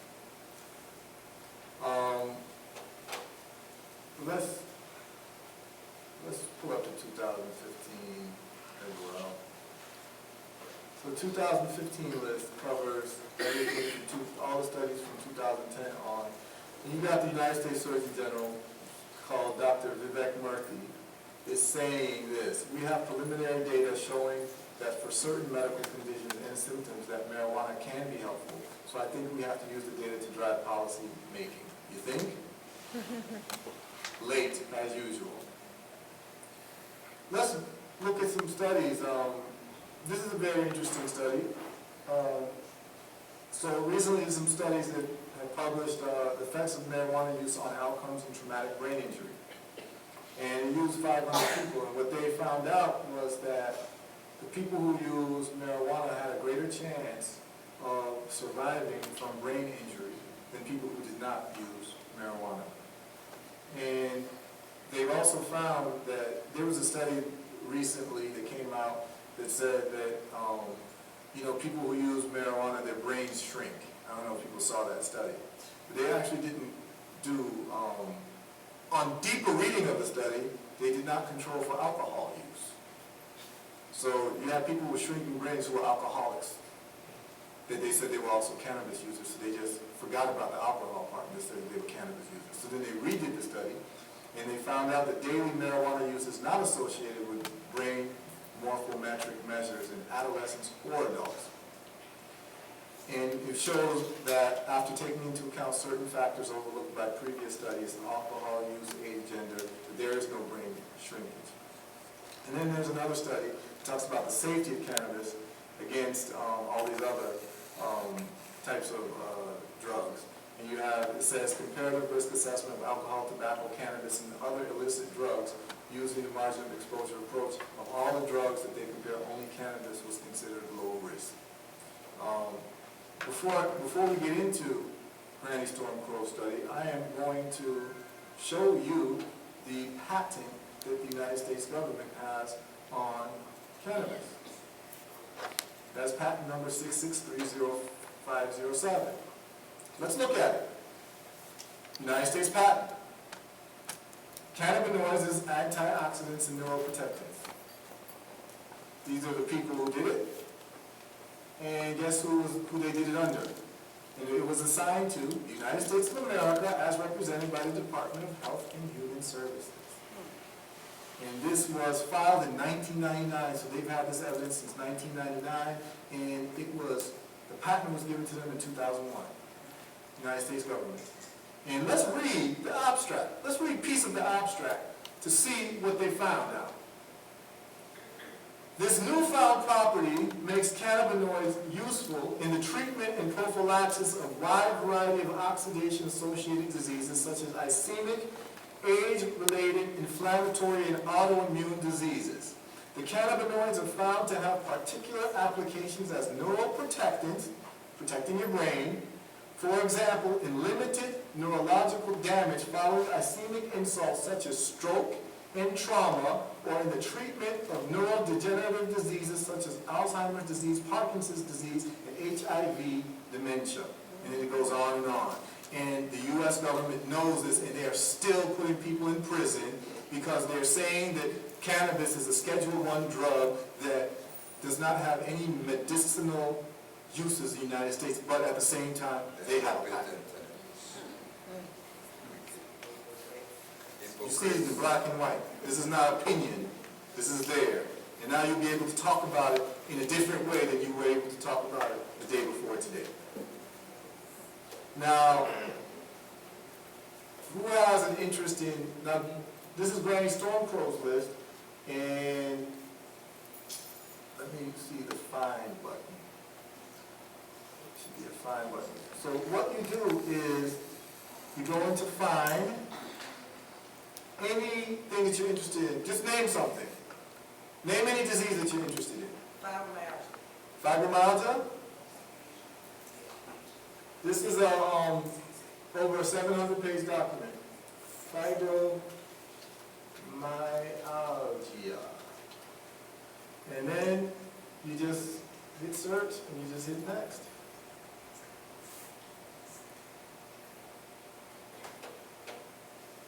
Now this is the newer one that only has studies from 2010 on. If need be, we can also go into the earlier one, which has older ones. So you look in that one, and then you also will look in this one, the 2014 list, because she separated the list. And let's put in fibro. Let's just short one. Okay. We're talking about cannabis sativa for fibromyalgia. This is the study. You just click on it, and it takes you online to the study. So give it some time to open up. And you just keep on going. And fibromyalgia is a nerve, is a problem that focuses on your nerves, and your nerves are controlled by your brainstem. So you use sativa, fibromyalgia. And we go next. Look, fibromyalgia and the endocannabinoid receptor. So they've been doing studies on this. Fibromyalgia has a whole section for fibromyalgia here. Click on the studies. Here's the study. It came up. Fibromyalgia treatment reviews. Cannabis sativa for fibromyalgia. There. That's how you do it. Anything that you're interested in. So I'm not going to go through everything, but I'm just empowering you to be able to do your own type of search. You're going to search Granny Stormcrow's list on Google. You'll find it, you download it, and then in it you will search the part in the PDF file for any disease that you're interested in. And it should have a whole section. It's an alphabetical order. Chronic pain and cannabinoids. Here's the link. THC reduces pain in fibromyalgia patients. Study done in 2006. So it's all over there. Anybody interested in anything else? Name one more thing. There was once a report that marijuana produced abnormal sperm Okay. and lowered sperm count. Okay. Well, I think a lot of Rasta men would disagree with you on that. And I think there's a lot of Rasta children who would disagree with that. You see, here's the thing, right? There is a field of medical study called epidemiology. Epidemiology is a field that studies diseases for populations, right? In health and populations. It's basically, you take statistical accounts of populations and diseases. Well, to be honest with you, the Caribbean has the perfect population for an epidemiological study on the effects of long-term cannabis use. Because there's one group of people that exist in the Caribbean that don't exist anywhere else that have been openly and notoriously smoking marijuana for over 4 generations. It's the Rastafari community. So therefore, if somebody wants to make a statement about long-term use of marijuana in a human population, all you have to do is look at the Rasta community. And what we find in the Rasta community is that the Rasta community is typically more healthy than the non-Rasta community. They don't suffer from the same types of sicknesses or the same frequency of illnesses that most people suffer from. And certainly, the amount of Rasta children that I see, I don't see any problem with sperm.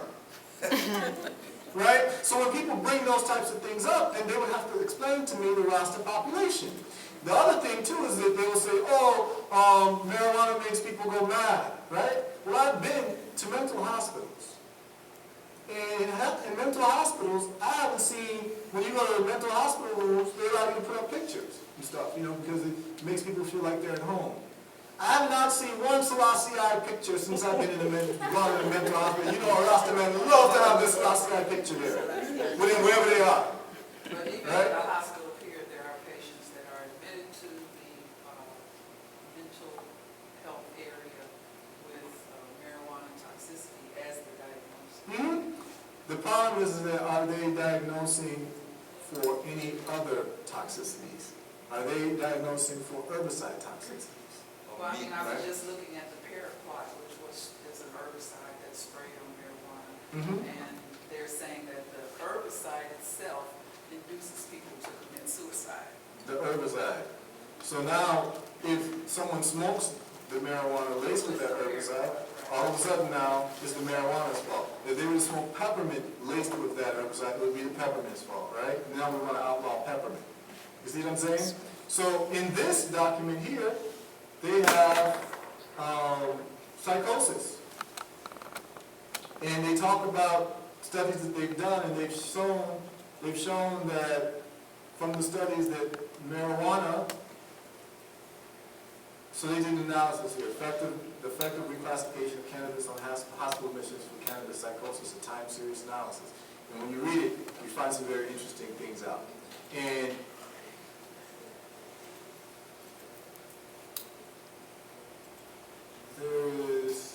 they're using cannabidiol treatment of psychosis in Parkinson's disease. They're actually using it for treatment of psychosis. And they're actually finding that, I want to find this, that, okay, so they have a whole section on Granny Stormcrow's list. Schizophrenia and mental disorders. This is what I wanted you to see. Cannabis use is not associated with the development of psychosis in an ultra-high-risk group. This is a study that people will want to read. Cannabis may treat psychiatric disorders. So it's saying completely opposite from what people say. So I would say that people need to start looking at these studies. Cannabis is a psychotropic medication. The studies are there. Lower negative symptom scores among cannabis-dependent patients with schizophrenia spectrum disorders. Preliminary evidence from an African-American first episode sample. This is important for policymakers to look at, because when they're saying, oh, people are in the mental ward because of cannabis, well, you have studies that are showing that it's not really cannabis that's doing it, it's the other stuff that's sprayed onto the cannabis. And the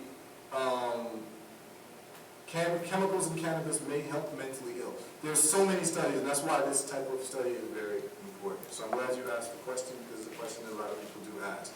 And the studies are there for people to look at. They have a whole study on cannabis and psychosis. Now, I will say this. There's one. Cannabis use does not cause schizophrenia. No increased schizophrenia risk with the use of cannabis. It's all there. People can just... Cannabis is a first-line treatment for childhood mental disorders. All of it's there, so I don't mean to beat a dead horse, but it's all there for people to actually look into and understand what's really happening. So what's happening is the physicians are not updating their research. No, They're They're not going on interested. their time. yeah, they're not updating their research. And the reason why you know they're not is ask any physician, please tell me about the endocannabinoid system. And they're going to say, huh? You know, I know this for a fact. It's not necessarily to disparage them per se. In a way it is because they're charged with people's health, and you would think that they would know this type of information.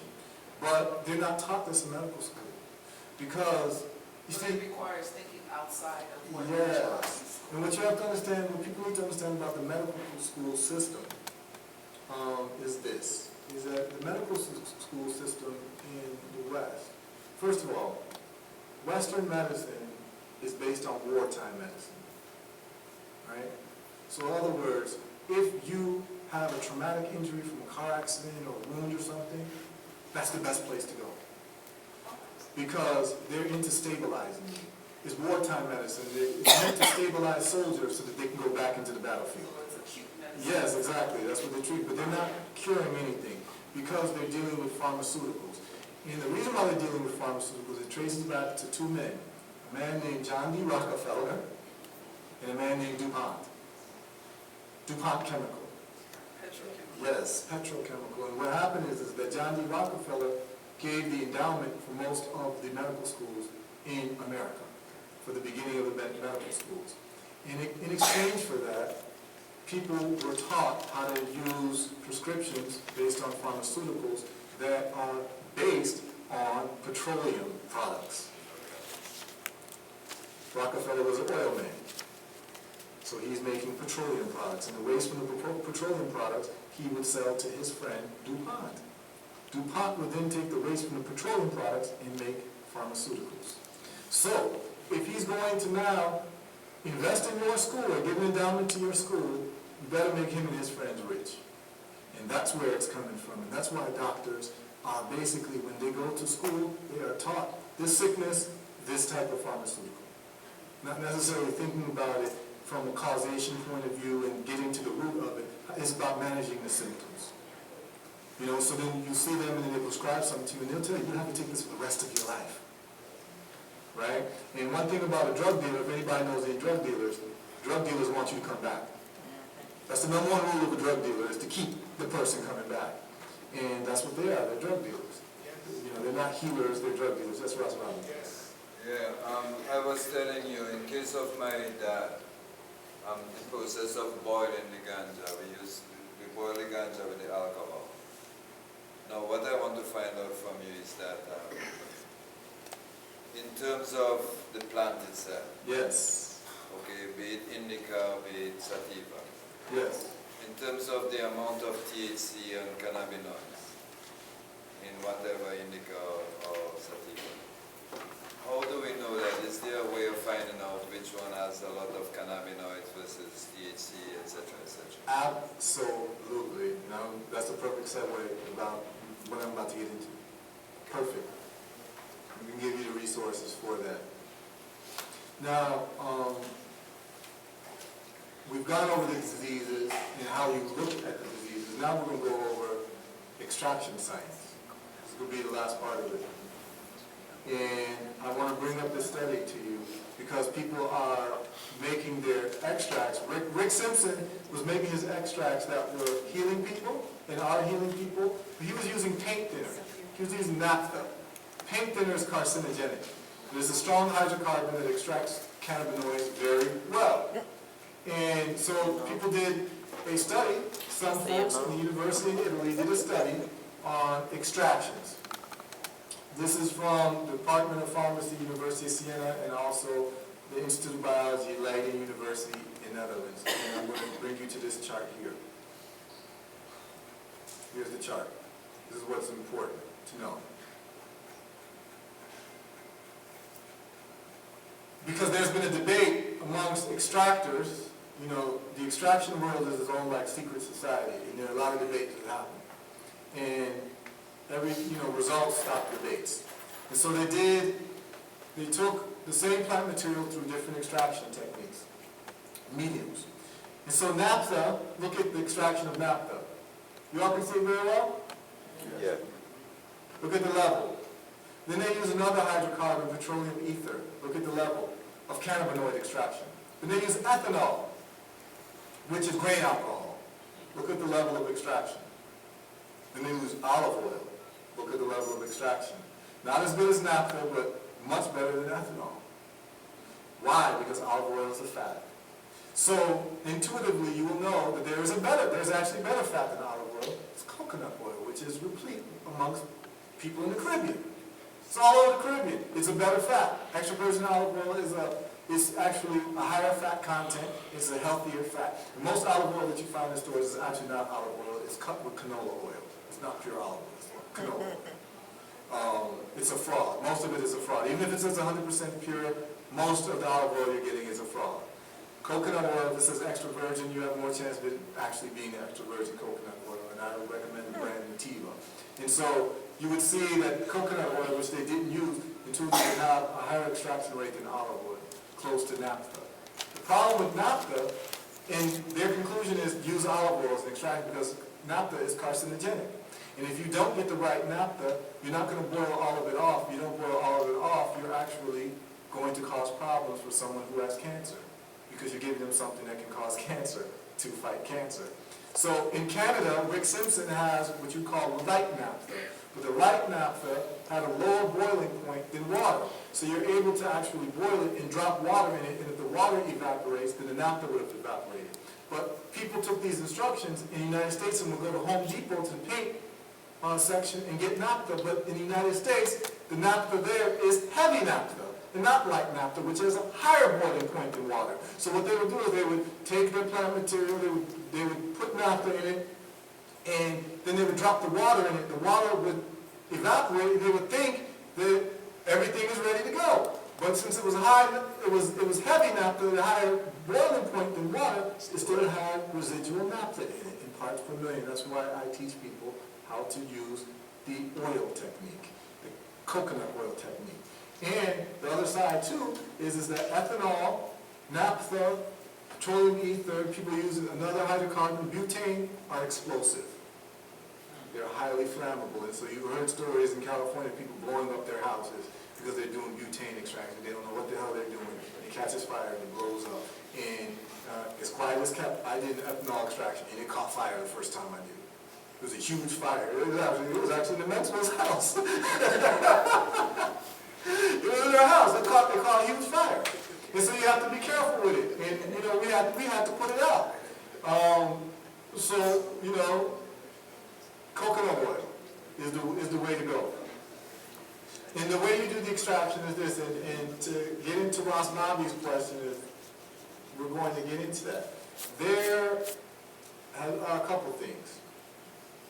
The best resource that you're going to use is called Leafly.com.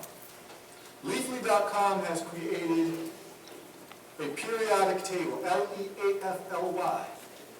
And I can go online here, Leafly.com. Oh, that's actually wrong. Leafly.com has created a periodic table for cannabis. I don't know why it's coming out here. And what it does, it gives you all the strains that exist. So if you happen to get a strain, here we go. It's the periodic table of cannabis. You go there, and you go explore strains. So, what strains are people interested in? Name a strain. Like Blue Dream, whatever. Any, Northern Lights. Sour diesel. Sour diesel, okay. We search sour diesel. Here we go. Gives you the strain highlights. It tells you, it will tell you, this is what it tells you, Ross Bobby tells you, that sour diesel is a sativa. So you know that you will use it for neurodegenerative illnesses. And then it gives you the strain highlights. It actually tells you where you can find sour diesel nearby. And it gives you the effects of sour diesel. It says happy, uplifted, euphoric, energetic, creative. It's a sativa, remember. And then it tells you what you're asking for, Ross Bobby. 19 to 25% THC, 0.1 to 0.3% CBD. It gives you the strain profile. It gives you the other profile of the different cannabinoids. Right here, all right there. In anything that you're interested in. And it gives you the medicinal uses. It's good for stress, good for depression, good for pain, good for lack of appetite, good for headaches. Someone said what? Kush. Which Kush? There's a lot of Kushes. OG Kush? OG Kush? That's a famous one. OG Kush. So I'm just showing you how you can do the search. OG Kush.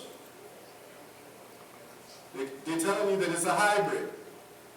It's a hybrid of sativa and indica. Gives you strain highlights. Tells you where you can find it nearby. It tells you how it makes you feel. Very relaxed, happy, euphoric, uplifted, hungry. Relaxed because it's a mix between indica and sativa. It makes you happy at the same time, so you're getting both effects. And it gives you the strain profile. The THC, 19 to 26% THC. And it gives you the CBD profile. Does that answer your question, Ross Bobby? Yeah, well, I'm thinking about the use of the cannabis in an indigenous way. And very often we get nice tasting strains, but we don't exactly know the names. Okay. Now, here's another way to answer your question. Go ahead. This device is called the MyDX device. It is a device that you hook up to your smartphone. You put a sample here. You connect it to your smartphone, and it gives you a reading of what you have. It gives you the THC reading, your CBD reading. It gives you your, now, they also have, this is a very amazing device because they have it for not only cannabis, they have it to be able to read water, to test your water, to see how pure your water is. They have, it's $599. They have it for food, so you can test your food to see if your food has traces of any type of contaminants in it, like pesticides. They have air as well, so you can actually read your air quality. How is the device different for those different things? You say they have it. They have different sensors. So, see it? That's out. And then here's the different sensors. That's for cannabis. And that is for water. And that's for your air. Organic is for your food. So you'll put a sensor and you'll slide it in. Right? And that device is a game changer because you no longer have to take it to, for instance, I had to take my oil to University of West Indies, and they had to use what they call HPLC machine, which is a high-performance liquid chromatography machine. And it cost me hundreds of dollars to test my oils. Well, I can test it now for my oils. Excuse me? What does it tell you? What does it tell you? Oh, it tells you, it gives you readings of pesticides in food. So you would put your sample into the slot that I showed you earlier. You see that slot there? You put the food sample in there. It'll tell you what pesticides is in your food. You put your water drops in there, and it will tell you if your water has bacteria and all types of nasty things in it. Your air, it has an air sensor, and it will detect it as well, and it has a canna sensor to be able to detect your medicinal profile of the plant. So Ross Bobby can take the plant that he has, put it in there, and he can get a reading immediately as to how much THC, how much CBD, and all of that. Okay? This is a complete game changer. Now, to end, how do you make the oil? Now that we know that the best extraction technique is using coconut oil, the way you make it is simply like this. You take a pot, of water, or a rice pot of water, and you fill it 3/4 of the way. And you will use 1/4 of a cup of coconut oil for every ounce of plant material that you have. You want to use bud. Now, to reverse end-stage cancer, you really want to have a high-grade indica with at least 20% THC. That's what you need to reverse cancer, end-stage cancer. And 1 pound to extract the pure oil with an isopropyl alcohol or grain alcohol extraction or naphtha extraction, 1 pound will give you 64 grams plus or minus a couple grams. Will give you 64 grams of oil you'll get from 1 pound of plant material.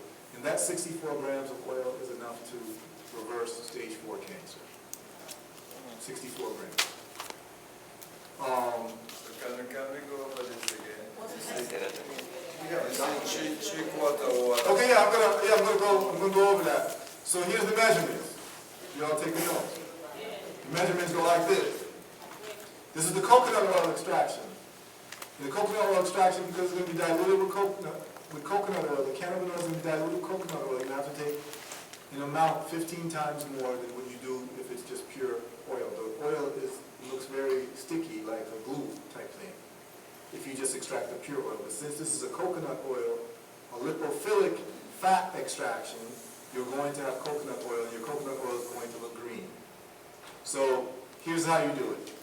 You take any pot of water and, you take a large pot, small, depending on how much you're going to actually extract at a time. You start off with an ounce. And you're going to take 1/4 of a cup of coconut oil per 1 ounce of plant material. So that means that if you have 2 ounces, you're going to need 1/2 cup of coconut oil. And it should be extra virgin coconut oil, unrefined coconut oil. They have some in the store that's refined. That's no good. You need the extra virgin. What's plant material? We keep saying. Oh, the bud, the plant bud, Oh. the plant bud, the cannabis plant bud. Things like that, just stop me and ask me, and I'll clarify for you. Because I've been saying plant material for 30 minutes, and you must have been confused for about 30 minutes. Okay. The material of the plant. You will take, so if you have 3 ounces, you're going to use 3/4 of a cup. If you have 4 ounces, you will use 1 whole cup. On and on and on. Okay? That's the math.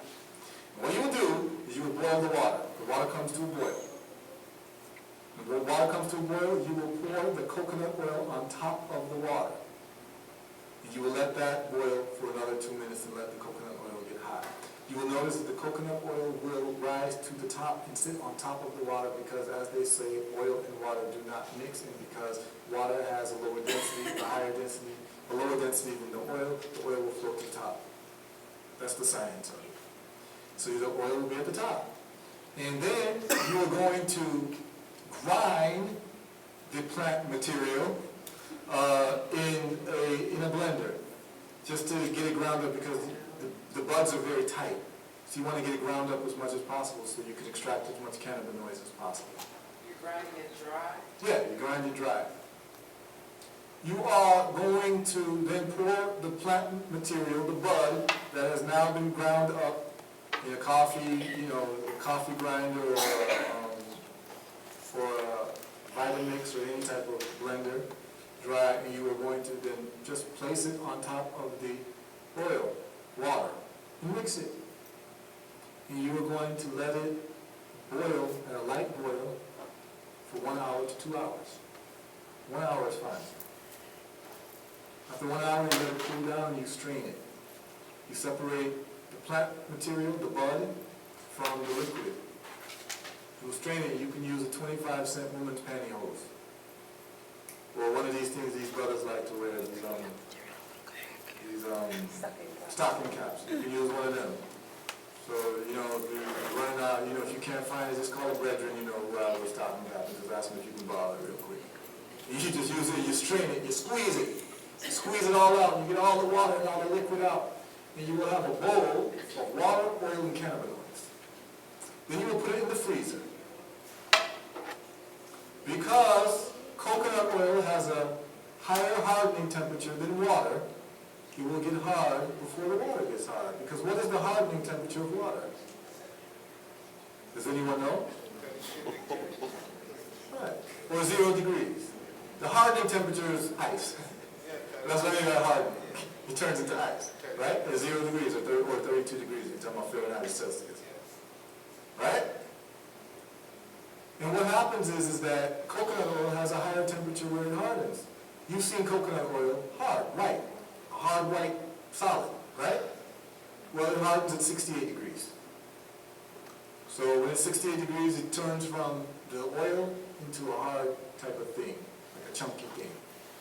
Well, what's happening is that because it was hot and it was boiling, the temperature is dropping. So what happens is that as the temperature drops, it hits 68 degrees before it hits 0. So it hits 68 degrees, and so the coconut oil completely hardens above the water and you get a green plate. That green plate is your medicine. You will take it out of the freezer after an hour or two, depending on how cold your freezer is.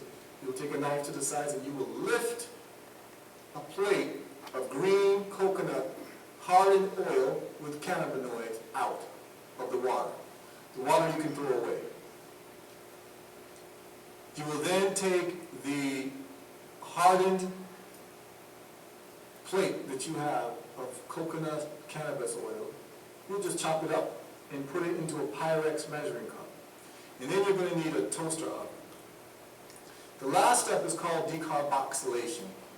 This is very important because decarboxylation makes your medicine about 50 times more strong. And let me show you the decarboxylation chart. Here we go. So, what happens is that you need to set your oven to 300 degrees. What happens is this. THC, in its natural form, all cannabinoids are an acid. So it's not THC, it's THCA in its acid form. It's not CBD, it's CBDA in its acid form. Until heat, a certain amount of heat, for a certain amount of time is applied to it, then you get THCA to transform into THC. THCA is much weaker than THC. So what you want to do is you want to transform the acidic form of the cannabinoid into the non-acidic form.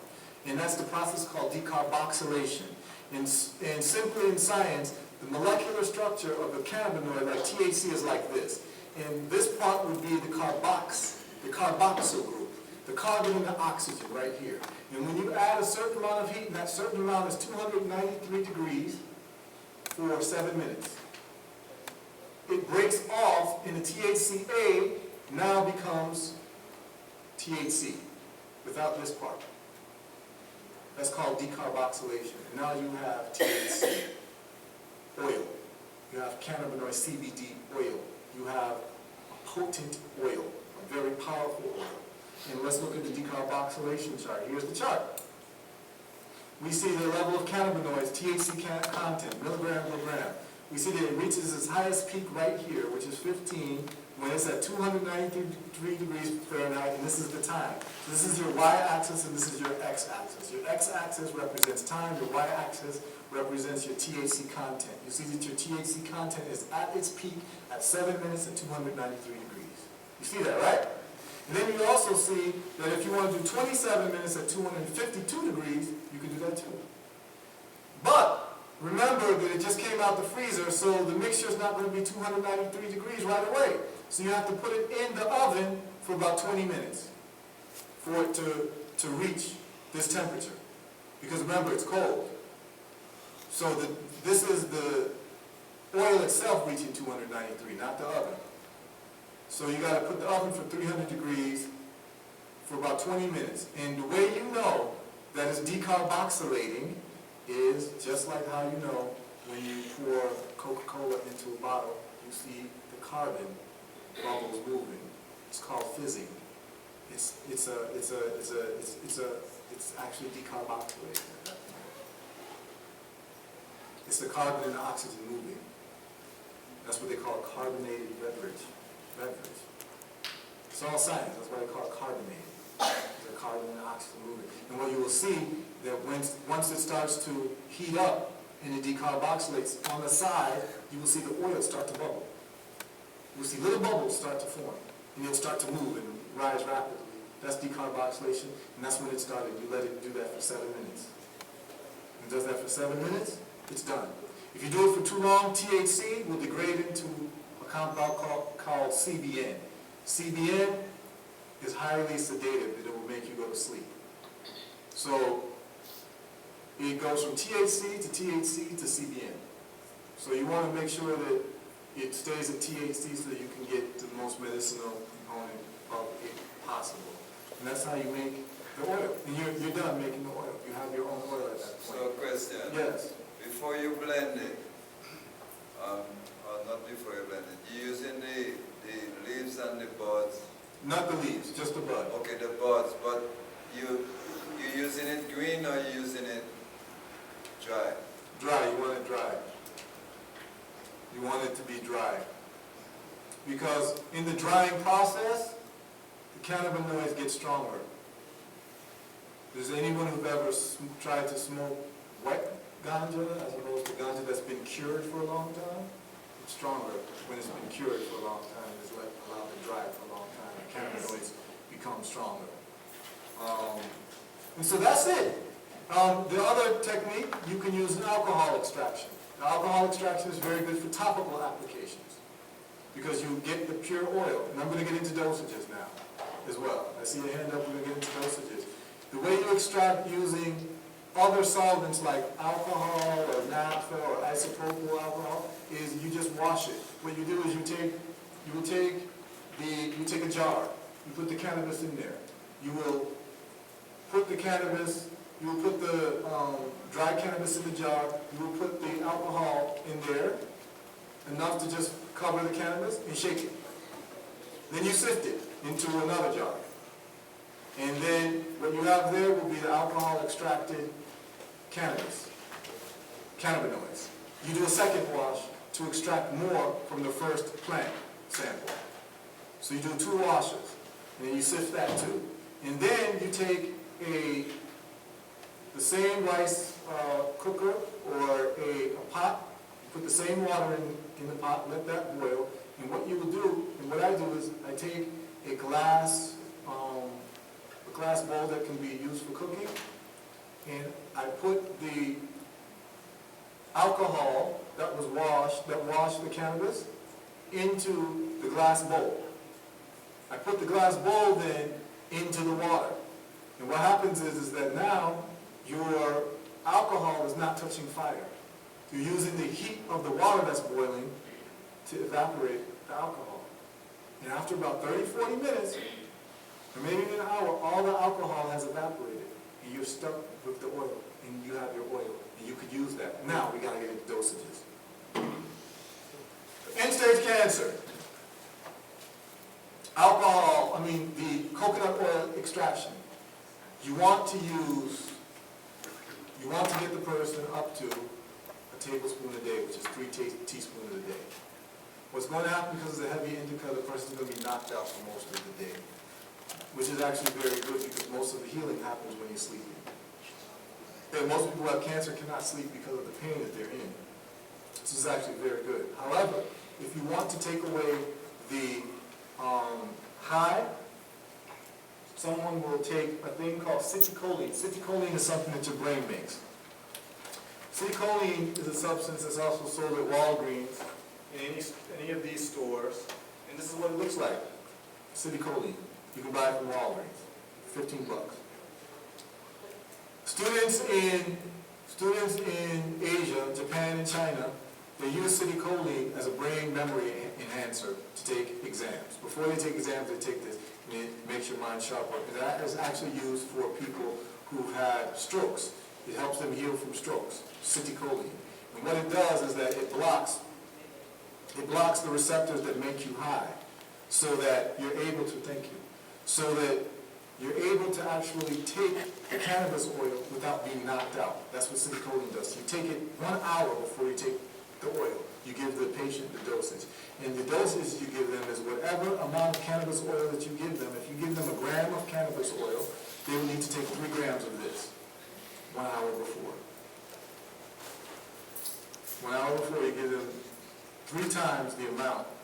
So if they take half a gram of cannabis oil, and when I'm talking about half a gram of cannabis oil, I'm talking about the pure oil, not the coconut infused oil, because we're going to talk about how the measurements are transcoded.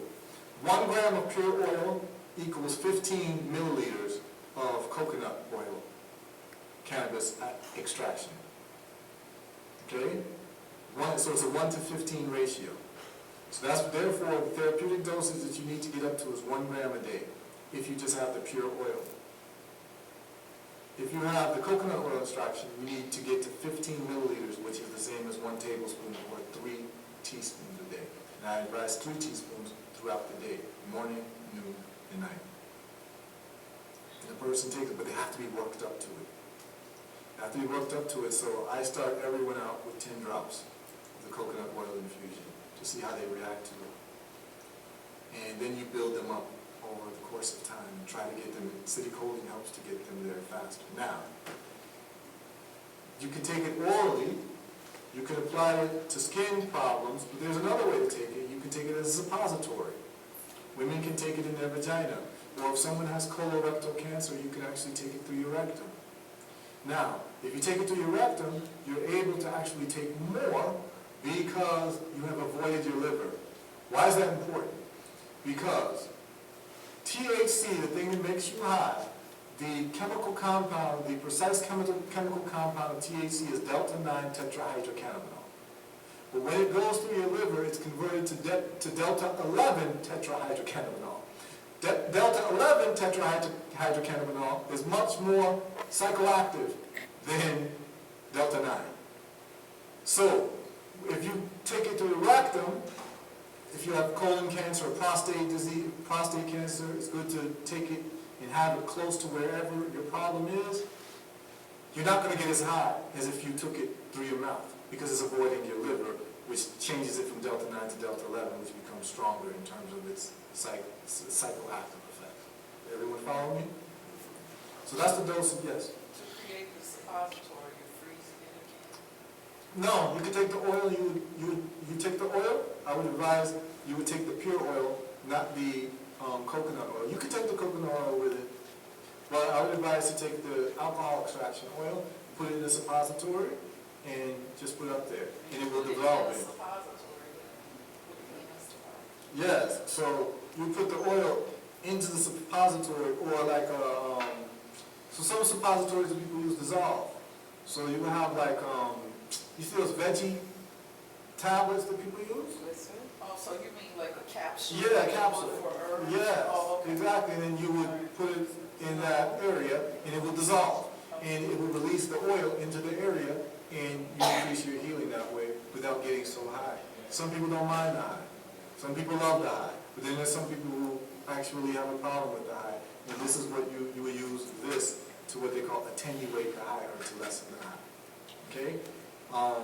Now, I've taught you how to do that. I've taught you the dosages, dosage recommendations. If you have the pure oil, you start someone off with 1/3 of a rice grain.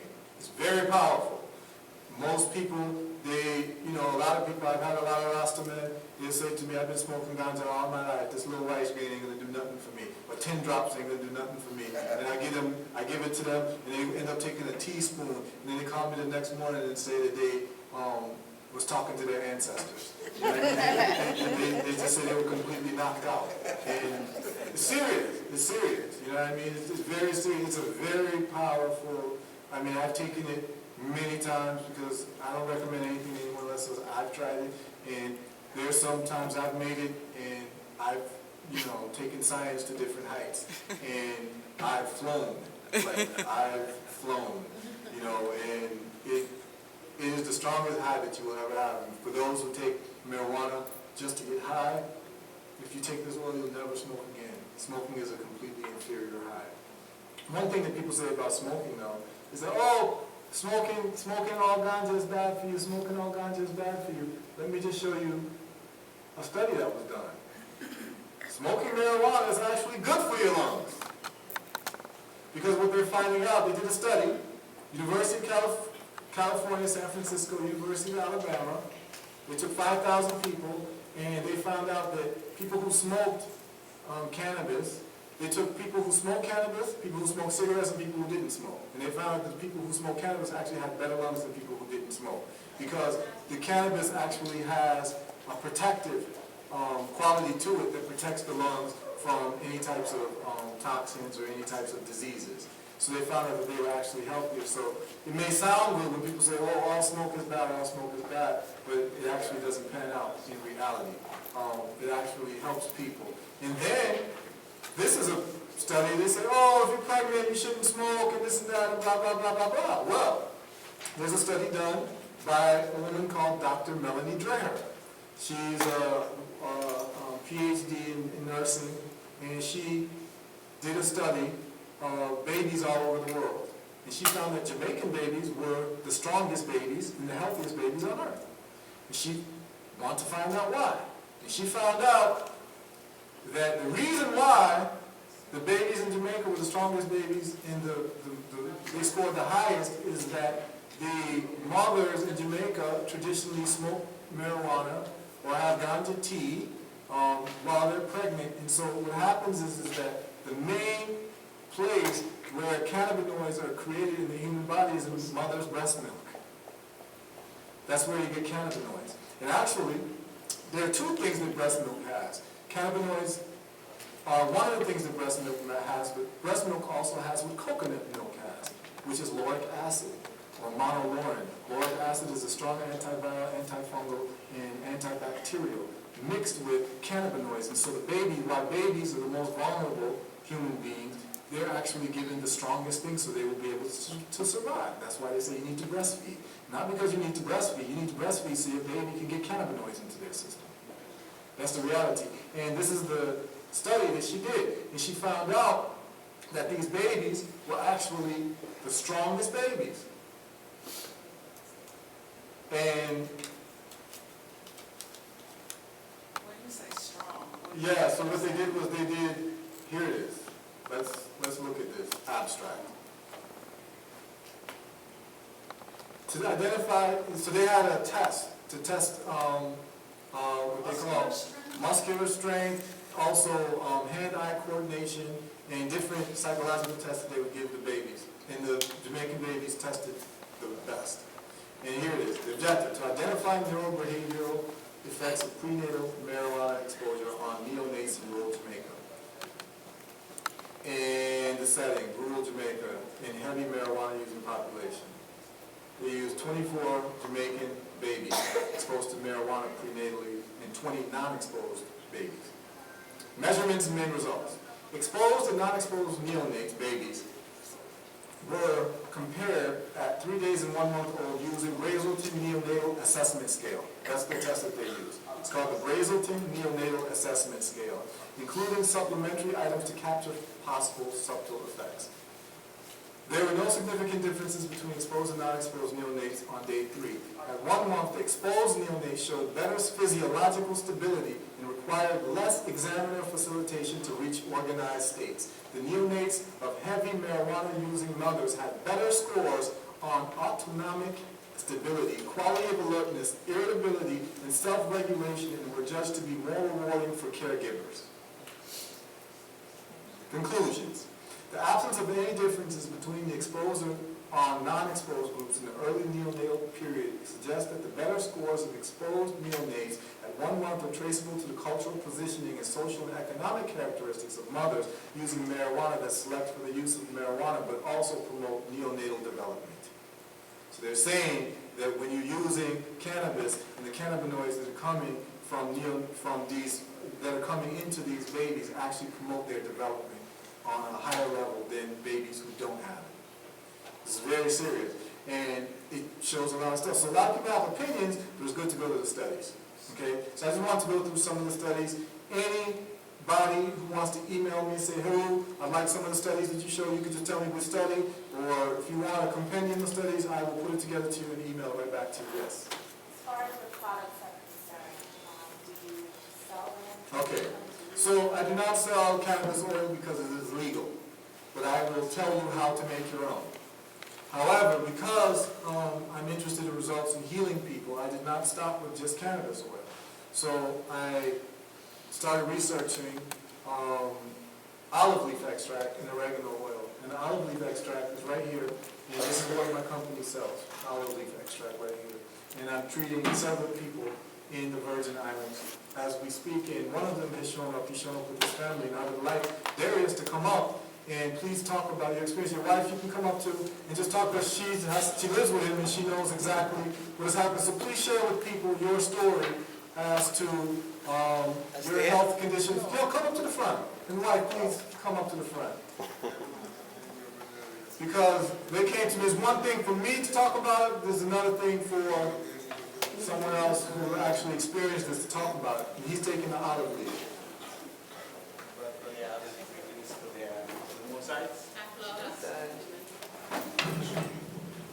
Doctor, check my kidneys. Tell them. Yeah, I got diabetes and high blood pressure. For how long? For 20-something years. 26, 27 years. And I go to all kind of doctors. And all they give me is tablets. And instead I get better, I get worse. I call Ras Bobby. And he tell me, come down and check him out. So I went down there and checked him out, and he gave me something to take. And I started getting a little better. I went back to the doctor, he said, well, so I got a blood test, and he told me, when I come back, he told me, you have to go on dialysis, because your kidneys is 15. So it's going down. And you don't want to put me on dialysis, and then one day I'll be home and I can't breathe, and stuff like that. Get me scared. So I break down. So I went down to Bolo, and that's how I was speaking, and I listened carefully. And then from there, I talked to him and he told me, I'll make something for you. You gotta come for it tomorrow. And he gave it to me. Before that, I had pains all over. When I sit down to get up, it's a problem. Everything is the problem. To go outside, to come back inside my house, problem. I took the stuff he gave me. I could even go downstairs and just come up upstairs. And from that time, I've been taking it. I go back to the doctor, when he tells me to come back, get another blood test, and then he started to laugh. I knew it was good news because I could feel it on my body, because I was weak all the time, and then I could move around. So he said, the tablets doing you good. I said, yes. He said, I want you to continue taking it. I said, Doc, the tablets, when I take the tablets, I get dizzy and weak, and don't want to eat. He said, yeah, you'll get that symptoms, but you'll be all right. All that time, I'm not taking the tablets. Put the tablets on the table. And I taken something from Ras Bobby, even flush out the kidney, because I asked the doctor, Doctor, can you give me something to flush the kidneys? He said, I don't want anything to flush the kidneys, because the kidneys is 15 already. So he gave me all kind of stuff to go and take stuff to put in my hand so I could go on dialysis. So then I called my doctor. My doctor said, take this thing 3 times a day, not to go on dialysis. So I've been taking it 3 times a day, and the kidneys are start getting back better. And now I can walk, go to work, go to work.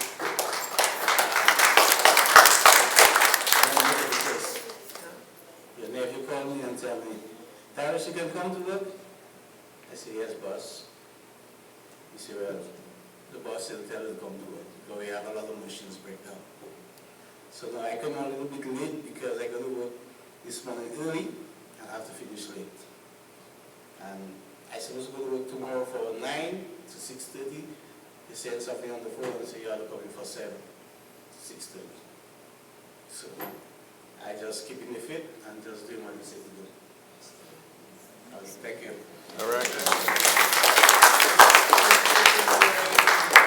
Noticed about the difference again. Oh, and I forget you have to change your diet. That's an important thing. Yeah, we started, Juicing we started juicing a lot every day. and exercising more. And he didn't tell you about the swelling, he had a lot of swelling in his legs. I could tell him his wife, weak, he could not do anything. 2 months he was home, laying on the couch, could not do anything. And he was sleeping a lot. And when he went to see Dr. Harrow, he gave him the medication, and that's the result. 2 months he was home, and it's only Monday past he started working. And I could tell it was a strain on me and the children because we have 4 children. But thank God, right now he's doing better. He went to the doctor said that he don't have to go on dialysis no more. Wow. So what he's saying here is very, very good. Yeah? All right. As we end, I'm glad that Darius came, because, sometimes when you talk about these things, people think that you're making things up. And like I said, I like to deal with results, so I'm going to give you some of Darius's numbers. Because what I did was, I don't like to just give people things and just walk away. I called Darius every morning to see what his blood pressure reading was and what his blood sugar reading was. Every morning I would call him. And these are the numbers.